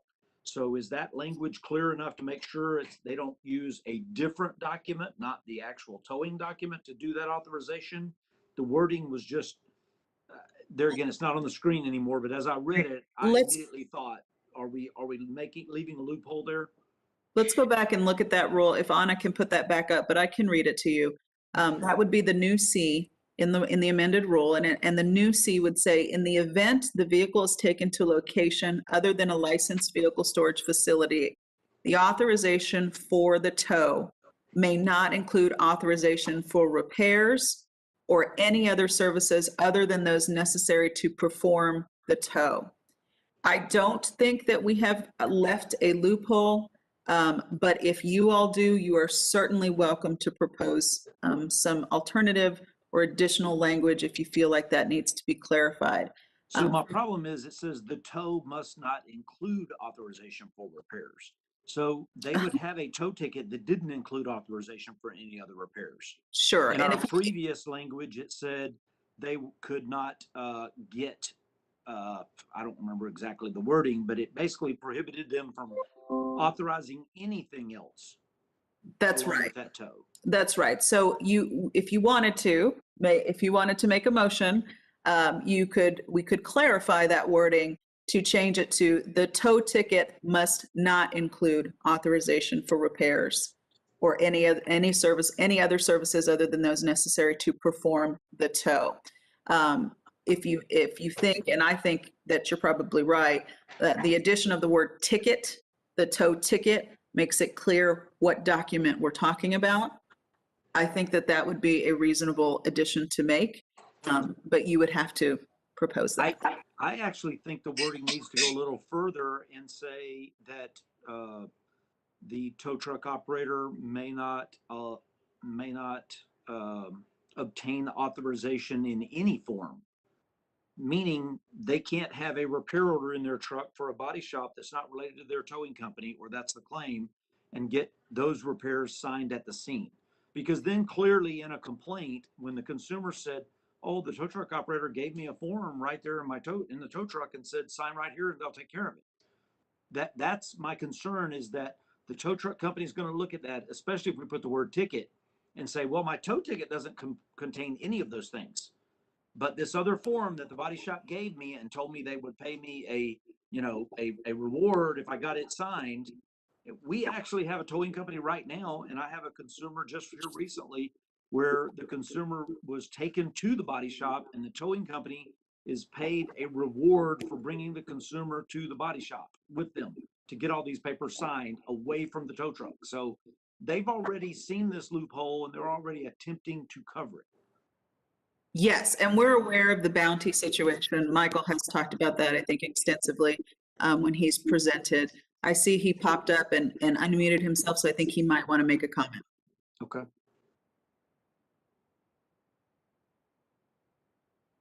You're on mute, Michael. You just muted yourself. There you go. Ken, your comment is very true, and that was the workaround, because I think it said a tow ticket may not authorize, and so they would have the person sign the tow ticket, and then they would sign the authorization. But I think that the language prohibiting the recommendation or solicitation authorization to be towed to any other location addresses that concern. Okay. I didn't tie it back into that, but yeah, you're right.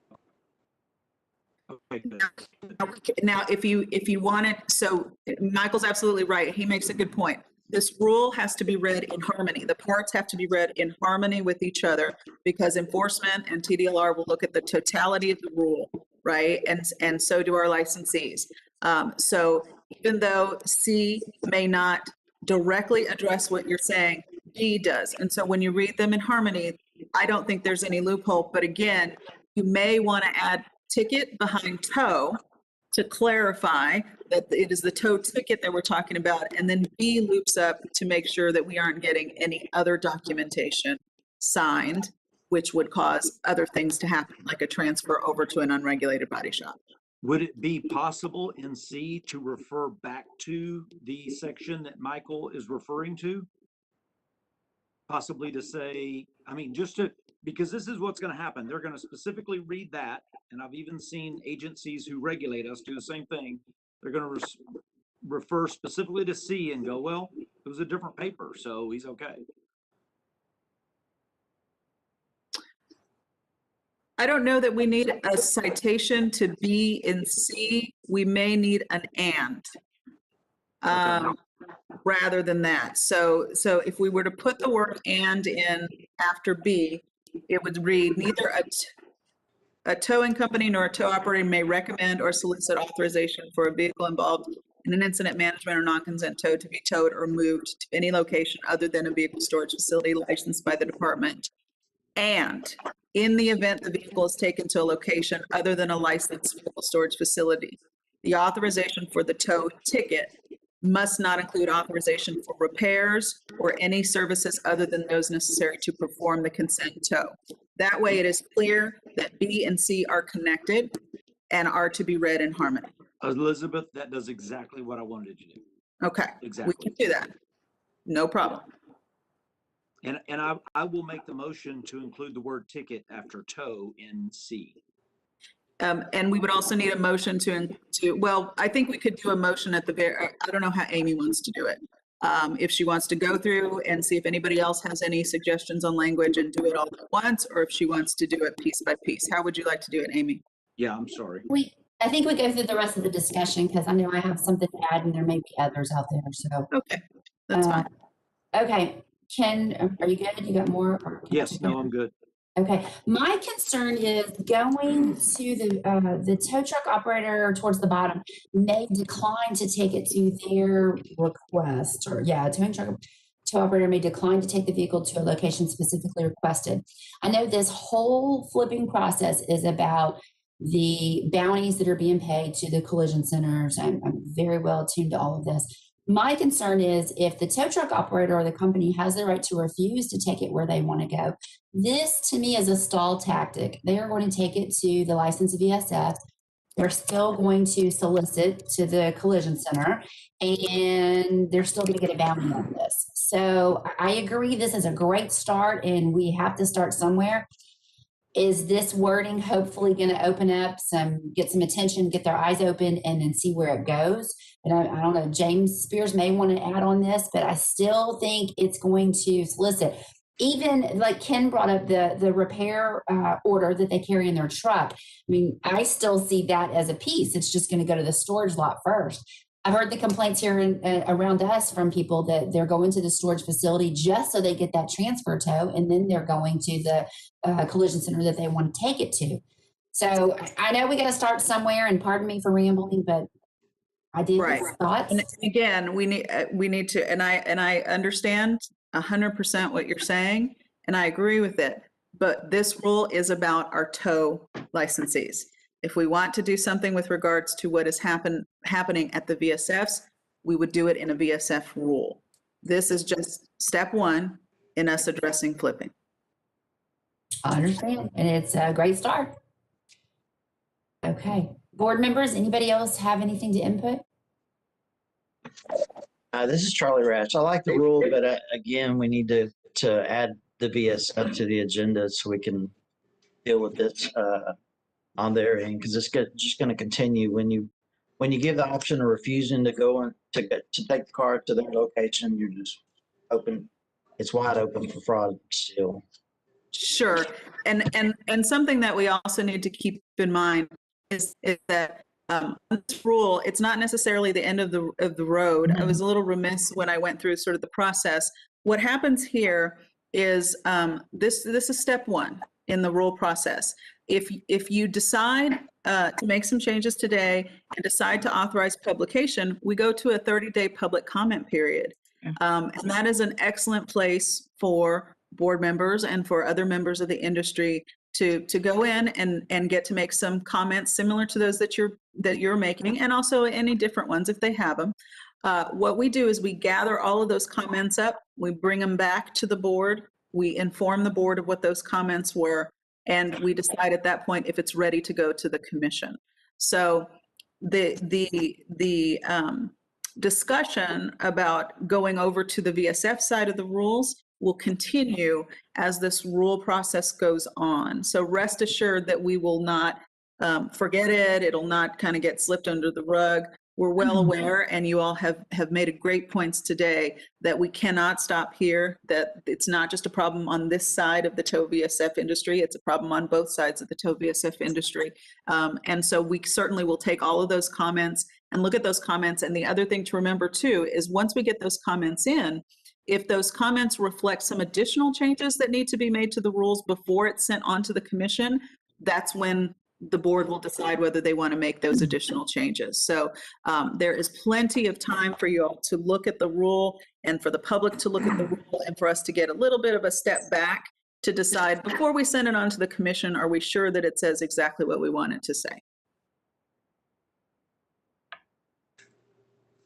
Tasha Moore, Elizabeth, that's great information. Just getting some guidance, because clearly the concern is making sure that the VSF side of that is addressed. And so getting some information from you on how to navigate, and so that we do work our way for a companion rule for the VSF to address this issue is great. Thank you for clarifying that for us. That helped me. And rules are, as you all know, rule making is a kind of a long, drawn out process. So for those who haven't been involved in it, it can be a little bit intimidating. But we just take it step by step and we go through it. I think Todd Forrester may want to say something. I just got a message from him. Todd, did you want to chime in here on the VSF side? Yeah, a couple things. Amy, one of the reasons that we did want to give the tow operator some kind of autonomy is you can run into a time where the person may want the car towed to another city or something. Not allowing them to refuse that could put that tow company in a bad spot, you know? As far as the VSF rules are concerned, we'd absolutely want to look at them. We do currently have in 85.710B, they can't, a VSF can't make a non-consent storage, a consent storage, a non-consent tow, consent tow, or consent tow, non-consent tow. They can't switch them back and forth. While it may not address the questions completely or as fully as we like, we do have something for it right now. And I'm pretty sure that Michael enforces that. Right, and just to make it, just to bounce off of what Todd is saying, we very much were aware of a badly written rule could potentially put our tow folks in a bad situation if a consumer has an accident in Dallas and wants it taken to McAllen. Right, that could be a very bad situation if our rules did not address the ability of a driver to say, no, I cannot do that. But what I can do is take it to a licensed vehicle storage facility. So we're doing two things in that portion of the rule, which is empowering our licensees to make the decision of whether they do or don't want to do that. And we are also reiterating that if you don't want to do it, which is fine, we still need to go back to a licensed VSF. And again, what Todd is saying is there is some protection over on the VSF side. Could it be broader? We can definitely look at that and see and address the concerns that the board is raising today. I understand. And again, you're going to have bad players in everything. We all understand that. But from complaints I'm hearing, when a customer wants to go to a specific collision center and the tow truck driver doesn't get a bounty from that, he takes it to a storage lot. So he has one more opportunity. But I get it. I mean, nothing's perfect. And so we have to work through this one step at a time. I think James is his mic unmuted. Do you want to chime in here, Mr. Pierce? I was just going to say that in your earlier comments, I agreed with your assessment that there could be some manipulation. So yeah, I believe you were spot on. Do either of you have an idea for how to change that, maybe? I do believe if we next look at the VSF, I think that we can help to close that. So this is a great first step. It's going to be probably like a 1-2. Yeah, I think we definitely have to look at the VSF side as well. And because this is such a complicated problem, I think people from who are outside the industry probably don't understand. And Mr. Spears, certainly being on the insurance side, does understand how complicated this problem really is and how many people it involves and how many industries it impacts. So getting a one shot at a rule is not going to get us to where we need. This is a multi-step and multi-prong approach, and TDLR uses that approach across its programs to ensure that we are adequately addressing any problems that are being raised. And so because the first thing that we were tasked with was find a way to address this on the tow side, we've done that, and we will certainly move on to we've heard the board loud and clear, we need to move on to the VSF, and that would be our second step. For right now, we're just doing what Sunset wanted us to do and what the board wanted us to do, and focusing in on fighting the problem where it starts. It doesn't stop there, but it starts there. And Amy, if I can, Tasha Mora, clearly I have a lot of interest in consumer complaints and what creates a consumer complaints and what's driving that. What I also see is for us not to be surprised that if this rule goes into effect, and so we do see that tow operators are declining to take a vehicle anywhere other than where they had wanted, perhaps, but ultimately declining to take a vehicle where the consumer wants, because they have that ability and authorization now. I could see where perhaps consumer complaints might spike for that area of, the tow company will not take the vehicle where I asked them to go. They refused, they declined, they took it to the VSF. And I know that's going to be another VSF issue. But I'm already forward thinking, okay, so now perhaps the level of complaints against tow companies will increase, but then it gives an opportunity to find out why. Why are these declinations happening? What is the reason for it? But just kind of as the board, knowing that there's a potential for those numbers to go up, but we can use that information, and it's how do we use that information? That's a strong point. I think Michael took himself off mute. So do you want to say something, Michael? Existing law gives the tow truck operator the right to decline to take the vehicle where the vehicle owner wants it to be taken. What this law or this rule would do is then not allow him or her to say, but I know a really good place it could be taken. And so the reasons Elizabeth articulated very nicely, tow truck drivers can decline to take a vehicle to where the consumer wants the vehicle to be taken. The next step in the whole fraud scheme, though, is say, I can't take it there. I'm not going to take it there. You shouldn't have it taken there. And so we're not changing the existing law by giving the tow truck operator the authority to decline to take a vehicle somewhere. Right, and the rule has always said, as Michael stated, the rule has always said you can't take it to a place other than a licensed vehicle storage facility. We're just expanding it and prohibiting that we're putting in that anti-solicitation language and clarifying that you are still empowered to say no. If you say no, though, the only place it's going to go is that VSF, and you are prohibited from providing any recommendations or solicitations. Okay. Again, I just hope everybody's listening and understands, you're taking advantage, these companies that are doing this are taking advantage of consumers, which also down the road affects consumers because this directly impacts insurance costs and all of us down the road. And it's a huge topic for me. It's very close to my heart because I've seen it. I've heard it. I mean, I've heard plenty. Those of us in the Houston area, I know it's huge for us. Ken's over there shaking his head. I can't believe we've gotten this far and it's getting to the next step and Michael's going to leave us at this time. I just can't believe it. And he's done so much work on all this. Well, and I'd actually would like to, I would be remiss to not recognize Michael because Michael has been a champion for the past 2.5 to 3 years of us needing a rule. And it is because of his hard work on the enforcement side that Sunset recognized the need for this rule. And so there are many people in the department, Tony Reed as well, who's also on the enforcement team, have all worked very hard on anti-flipping measures within TDLR. This is our next step to combating that. And Michael leaves a good base for us to bounce off of to go even farther in the future to really help stop this from being such a big problem in Texas. Yes, ma'am. Okay, so we've got a word change I think Ken brought to the table.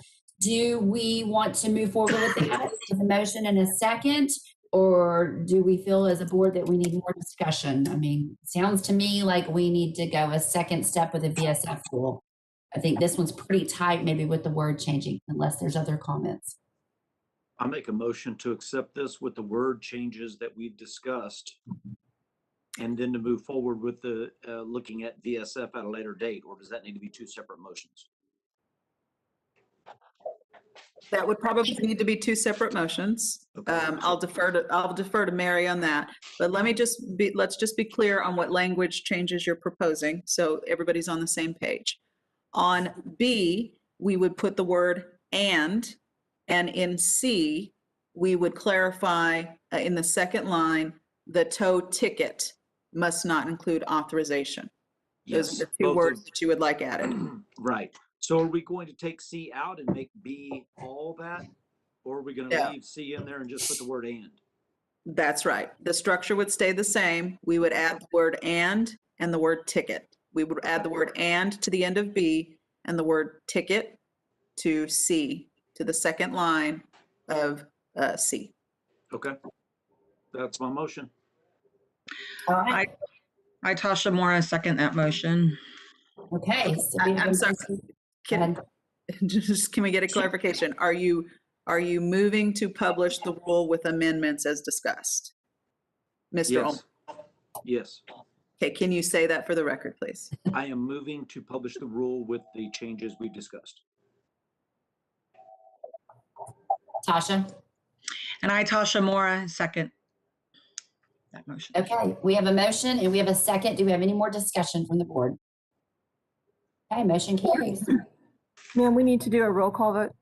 Yes, ma'am. I always forget that part. Go ahead. Thomas Griffin, Aye. Kyle Jackson, Sorry, aye. James Spears, Aye. Tasha Mora, Aye. Gary Hoffman, Aye. Charles Rash, Ken Ulmer, Aye.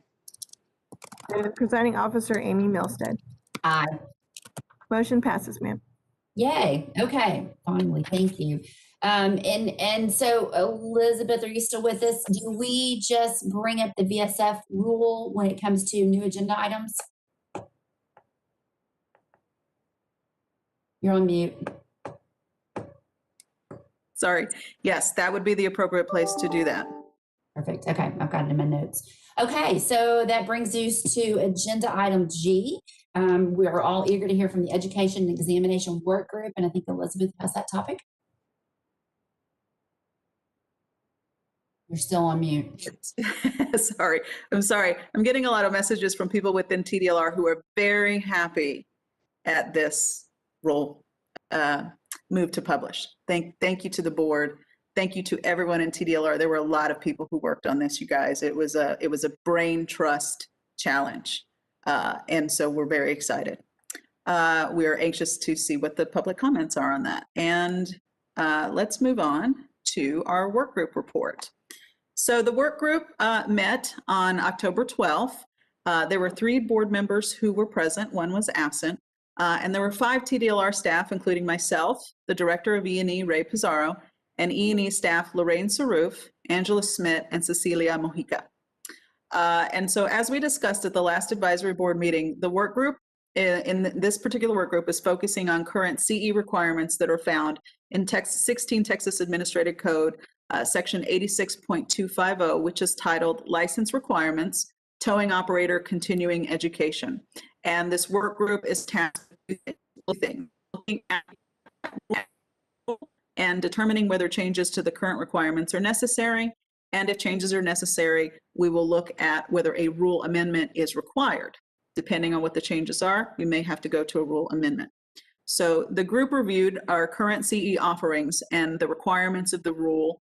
And we focused on content as it related to 3 main concerns that were brought by our board members, which are reducing fatalities among IM tow operators, and us also understanding the inherent dangers of conducting roadside tows, a perceived disparity in CE topics relating to heavy-duty tow operators as opposed to light-duty tow operators, and safe towing of vehicles with new technology. I learned something new during this work group. I didn't actually know that sometimes when new technologically advanced cars come on the road and they are involved in an accident or need to be towed, there can be questions about the safety of those tows because the new technology has not been quite understood enough by the tow industry to know how to do it safely. I didn't even know that that was an issue. So I learned some very important things during this work group. And so I thank all of the board members for bringing up these and focusing us on what their concerns are. So some of the things that we talked about are, first and foremost, the current subjects that CE must currently cover do in fact encompass classes on the 3 topics that I just referenced. So E&E clarified, Ray clarified that if CE providers do want to provide courses that are specific to those topics, they can 100% do so. But licensees have a responsibility to be requesting those topics from the CE providers because TDLR as a regulatory body does not mandate specific courses outside of the broad topics that are already outlined in the rule that are bulleted out in 86.250. So if you want to see specific topics, any specific CE topics, you really need to be reaching out to your CE providers to see if those topics fall under the broad categories in 86.250. And if they do, you can certainly request that those providers provide that training. Now, one thing to point out though is that the CE providers will have to come to TDLR to get authorization to provide anything that is beyond what they've already are already authorized to provide. But E&E is always available to assist our CE providers in obtaining approval for additional CE classes for which they're receiving requests. So when the group met, we looked at that and we said, okay, the broad categories as outlined in 86.250 allow licensees to ask for and CE providers to provide with approval from TDLR CE topics that relate to those categories. So there was nothing that needed to be tweaked in order to get those CE topics on deck. the next thing that we talked about is that as we began to have further conversations and really drill down on what the main area of concerns are, it came out that really the main area of concern seems to be with CE for IM licensees, given the inherent danger associated with those particular types of tows. So the work group decided that it's going to focus its efforts on amending the portions of the rule that relate to IM tow CE. And the board members offered some specific ideas on how to amend the rule, which we are internally exploring and not quite ready to talk about yet because we have some technological questions about whether it's even possible to do some of the suggestions that were brought forward. We will likely reconvene for a second work group in early 2021. And at that time, I hope to have some clarity for the board members who are in the work group on specific technology issues and how that may impact our options for amending any CE requirements for IM tows. So that is kind of a broad overview of what we talked about, and I'm happy to answer any questions that you might have.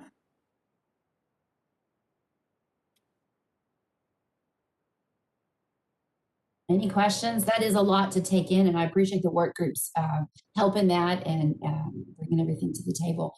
So it looks like we have more work to do from what I'm understanding. Yes, the work group is an ongoing endeavor, and I do imagine we will have quite a few more meetings before we actually look and say to ourselves, are we required to do a rule amendment? And if so, what would that rule amendment look like? So this is looking down, we are projecting down into 2021 and possibly 2022, but we're going to move as quick as we can. Keep in mind legislative session is starting in January, and so what might have been a quicker work group will probably be extended out because our focus is going to be moved towards the legislative session. Okay. Well, I know this topic came up in our last meeting because there were some concerns. Is the board satisfied with where we're at so far and moving to the next step? Everybody good? The heads, yeah. Tasha, Ken, y'all are good with the work group? Yes. Yes. Okay. Well, Elizabeth, thank you very much for that clarification, and we look forward to the next step. Of course. Okay. I guess that brings us to our item H, agenda item H, discussion explanation, federally mandated unified carrier registration and its intersection with the Texas Occupation Code, Chapter 2308, Vehicle Towing and Booting Act. Ms. Elizabeth?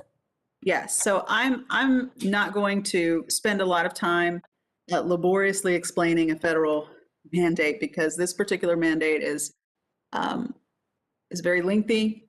It is very burdensome to read, quite honestly, and it's difficult to understand. But I will give you the high points for what I think are some of the concerns, and you're more than free to comment and ask any questions. So why this has come up is because there have been concerns raised specifically about the ability of out-of-state tow truck operators to come into the state of Texas and conduct tows during hurricanes, more specifically, or natural disasters. And so this has been an ongoing concern that's been raised by past members of the board. And I think maybe there might be some current members of the board who have this concern as well. And several comments, I think, have been, we had a public comment that was received last time where a letter to the governor was sent addressing this and asking, why is this allowed? Why are out-of-state tow truck drivers allowed to come in when our in-staters have to be subjected to TDLR regulatory oversight and licensure? So the answer is because there's a federal act called the Unified Carrier Registration Act, or it's referred to as the UCR. And what it is it's a federally mandated system for registering operators of commercial vehicles who are involved in interstate and international travel. So they're going across state borders or across international borders to the north or to the south. The UCR requires motor carriers, motor private carriers, freight forwarders, leasing companies, and brokers who are based in the US, Canada, Mexico, or any other country that operates in interstate or international commerce in the United States to register. Because it is a federal mandate, it's a federal act, it preempts any state law which may otherwise apply to these carriers. That becomes very important in this conversation because we have historically interpreted and we continue to interpret the federal mandate to contain an explicit prohibition on requiring tow licensure of vehicles that have a required UCR registration. The required UCR registration is found in 49 United States Code 14504 AC, which essentially states that state licensure of UCR registered vehicles is, quote, an unreasonable burden on commerce.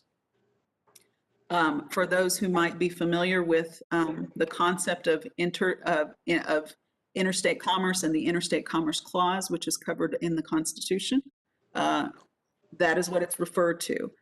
In the United States, we have laws that prohibit states from enacting legislation that would effectively chill or stop interstate commerce. So the federal mandate here basically says if you have a UCR registration, which by the way, you're required to have if you're engaged in interstate or international commerce in the US, states cannot say to you, you also have to be licensed in the state that you're coming into in order to conduct business in that state.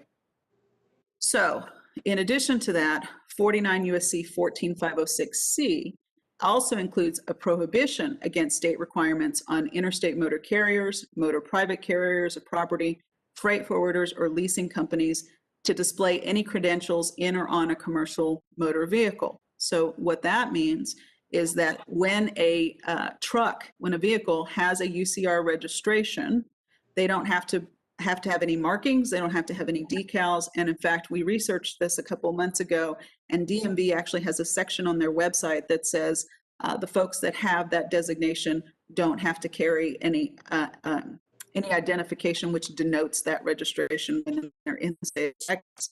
So assert that they are UCR registered, and we have to sort of take that as face value. So what does that mean for TDLR?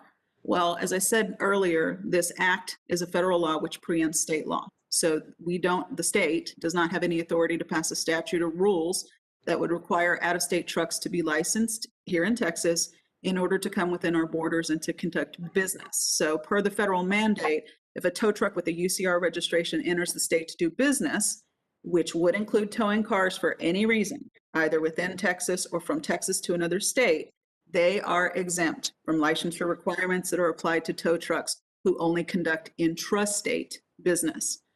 So TDLR has provided in the past and continues to provide guidance to VSFs who are releasing vehicles to a tow truck operator who's working under a UCR registration or designation.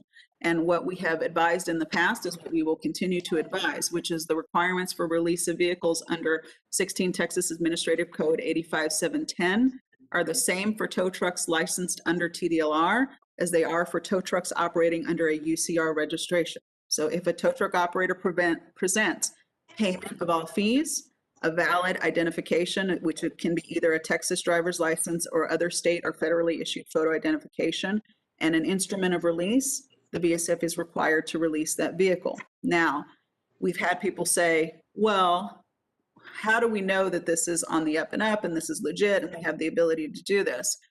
What our response has been and continues to be is if a licensee, if it's a VSF owner suspects that a tow truck is not properly registered under UCR or is not properly licensed, they should refer that to TDLR as a complaint. They cannot refuse to release a vehicle when the requirements under 16 Texas Administrative Code 85710 are otherwise met. So that is kind of my 101 primer on UCR and how it intersects with our obligations as VSF licensees to release vehicles. And I'm happy to take any questions that anyone on the board may have. I have a couple, Elizabeth. Yes. So does this essentially mean we're going to throw out all the emergency towing operators, the filing and everything else for emergency tow operators? The emergency tow operations, as I understand it, are still in effect. We can still execute those things without coming into violation of the act. So there are certain things that TDLR still has that will allow people to operate under an emergency. Todd is actually more familiar with the emergency. So I am going to turn that over to him to see if he can address that more fully. Yeah, so Ken, UCR is a separate designation under USDOT. You might have a company that's USDOT but does not participate in the UCR program. Those USDOT companies would still would still need the emergency license. Because they're not registered as UCR. But if the company just says the words, "We are UCR," then we are not allowed to ask them for any documentation, and we just accept that whether they have a TDLR. I mean, essentially what the position that I'm being put in to avoid violations, and we all know that, Copart filed a whole bunch of complaints because their guys were not licensed under the Emergency Act, and they should have been. And I personally witnessed that myself. We're in a position where my reaction to this and my only solution to my employees is to say we no longer ask for anything other than a driver's license and a VSF when a tow truck company comes to pick up a vehicle.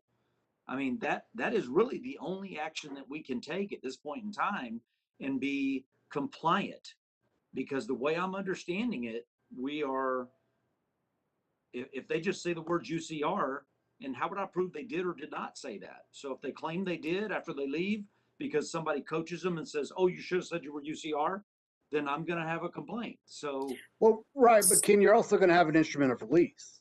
Right. That's what I was going to point out, Ken, is we aren't focused on UCR designation, not UCR designation. What we're focused on is, do they meet the requirements under the rule for release? If they meet the requirements for the rule under release, regardless of whether somebody is licensed in Texas, not licensed in Texas, you have to release the vehicle. If you suspect that there is non-licensed vehicles operating within the state of Texas who need to be reported to TDLR, send them our way. We'll look into that and we'll address it. But the responsibilities on the VSFs laid out in the rule is if a tow operator meets the requirements under that rule, it has to be released. So by meets the requirements. So you got to have payment, valid state or federally issued ID, and one of the instruments of release at 85-710, A3. So stop asking if you have a tow truck license, or stop asking any of that. If they present us with a valid VSF, a driver's license, and the payment, we just release the vehicle. That's your responsibility, correct. There are things that may not be tow trucks by definition that may look just like a regular tow truck. For example, a rental car used only to tow rental vehicles. Budget rental car has a rollback tow truck, but by definition, it's not a tow truck. I have a question. This is Tasha Mora. So should an individual present themselves at a vehicle storage facility and they have this UCR designation or claim to have it, they provide documents and payment, then a VSF would proceed with the release of the vehicle. So the individual listed would be able to gain access to our licensed vehicle storage facility to remove the vehicle. However, perhaps they would not be allowed to allow the vehicle that they're bringing in to enter that licensed vehicle storage facility. Right. So if I can just, because if we were releasing to a vehicle owner or operator, we do release to that vehicle owner or operator, and that vehicle owner or operator enters usually by foot into the vehicle storage facility to get into their vehicle and drive the vehicle out. So we would be able to release the vehicle to the individual who presents themselves at the VSF, but would we have the authority to decline access of this vehicle that the person's driving into our vehicle storage facility? Do we have that authority? Yes, you're never required. Nothing in our laws and rules require you to allow any vehicle on your lot. Your insurance policy may prohibit it. Right. You got to make sure they get the vehicle. The vehicle's not released until they get it. We're not saying, even because, again, your insurance policy may prohibit any other vehicles on there so they don't hit other cars on your lot, whatever. That's fine. We're not saying you have to let somebody on your lot. What we're saying is you got to make sure they get the vehicle. However you want to do that. You want to pull it out for them, you're more than welcome to do that. I understand what you're saying, but you can still meet the requirements of the rule. And then my follow-up question to that is, if we release the vehicle to the individual, and so then the next step is making sure the vehicle is physically released from the facility. is, could a VSF then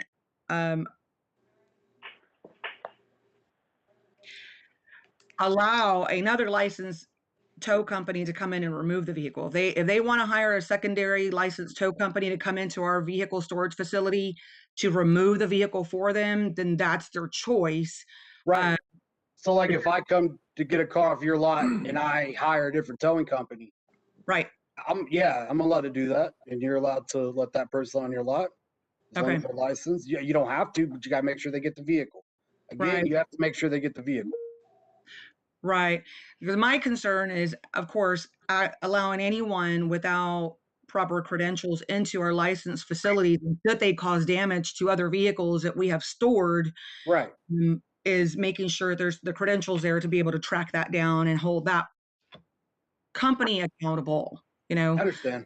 Okay. Right. And Tasha, our rules don't speak to that, I think is the bottom line. So whatever you need to do as a business to protect yourself as a business is a business decision that TDLR does not involve itself in. Okay. But with regards to the release of the vehicle, it has to be done. So however you want to affect that release, it's your right as a business owner to make those decisions. We don't have any rules that relate to that.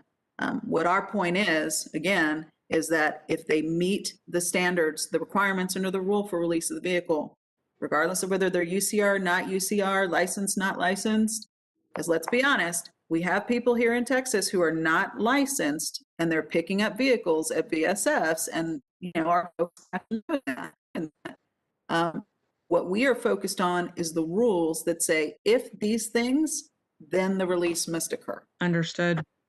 And if you have complaints or concerns, we are happy to receive those and look into them, and our enforcement unit will take those and do what they need to do.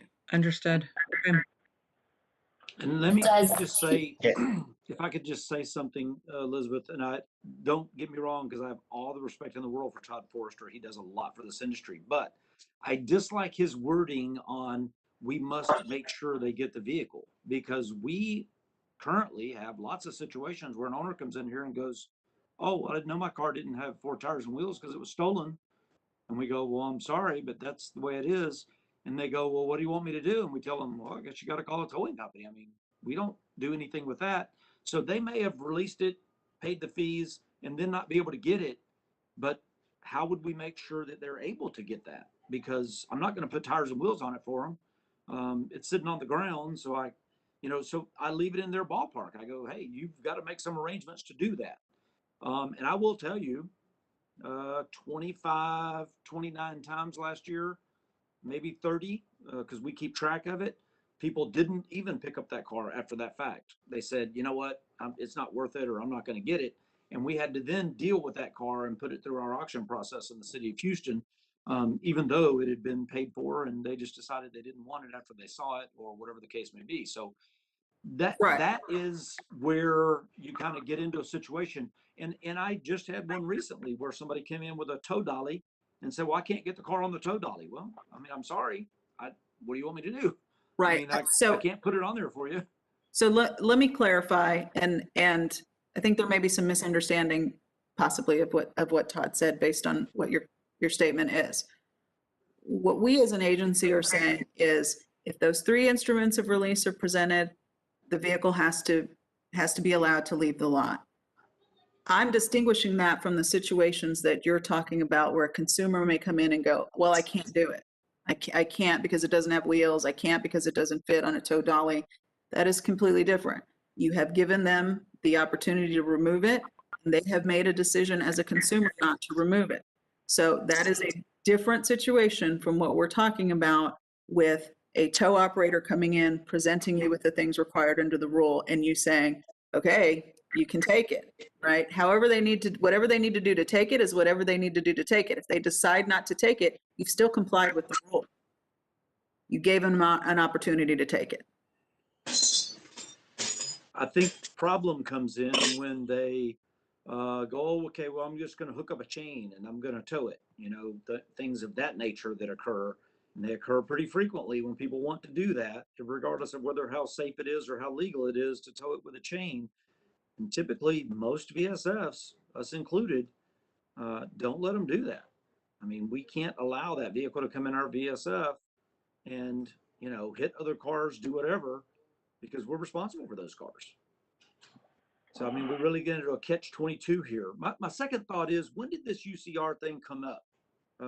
After this letter was written to the governor and someone researched it? The questions about UCR have been circulating TDLR periodically. I've been here 4 years now. It's been a conversation for the entire time that I've been here. And I think Okay. it started way before. I had never heard it. Because I remember Charles Johnson, who was the GC on this program before I was. When I inherited the program, I remember attending meetings that had well been in progress on this subject. And so TDLR has a history of saying, a lengthy history of interpreting that mandate to say, we cannot require these out-of-state folks to be licensed because of the UCR mandate, because it preempts state law. And that's just a matter of law. Federal law is higher than state law is higher than municipal law. And so that's where that preemption comes in. So really, quite honestly, Ken, I think the concerns here should be directed towards your senators and your congresspeople, because Right. they're the ones that have the power to do anything about the federal mandate. Unfortunately, not TDLR. Okay. I got Gotcha, a question tied to that, Gary Hoffman. And I'm looking at this from the tow side, but if they're allowed to come in under the UCR regulation and pick vehicles up, what's to say us as a Texas tow company, if we, like I have a UCR for my trucks, why do we need TDLR licensing? The federal license supersedes it. Why do we need TDLR licenses? Can we not just have all our tow trucks on the UCR and we can tow within Texas or out of Texas? It doesn't matter. If you are solely towing within the borders of Texas, you are involved in intrastate towing, and that requires state licensure. And the exemption only covers, it doesn't cover non-consent towing. Right. The federal law is very specific. Mm-hmm. And the federal law does not cover non-consent towing. That's what you're saying. But all consent tows would be fine Correct. with it. The federal law says that we can license and regulate non-consensual towing. That's right. Okay. So there's two things to consider. Are you operating within the borders of the state, in which case you're solely intrastate, and the point that Todd just raised? But as far as the intrastate, though, I mean, if you do one call every 2 months out of state, you're still interstate instead of intrastate, correct? That would be because UCR is a federal animal, and I'm not, I haven't done that deep of a dive into the federal act. I've done enough to know what the act says and how to advise the agency on it. I would not be comfortable saying for 100%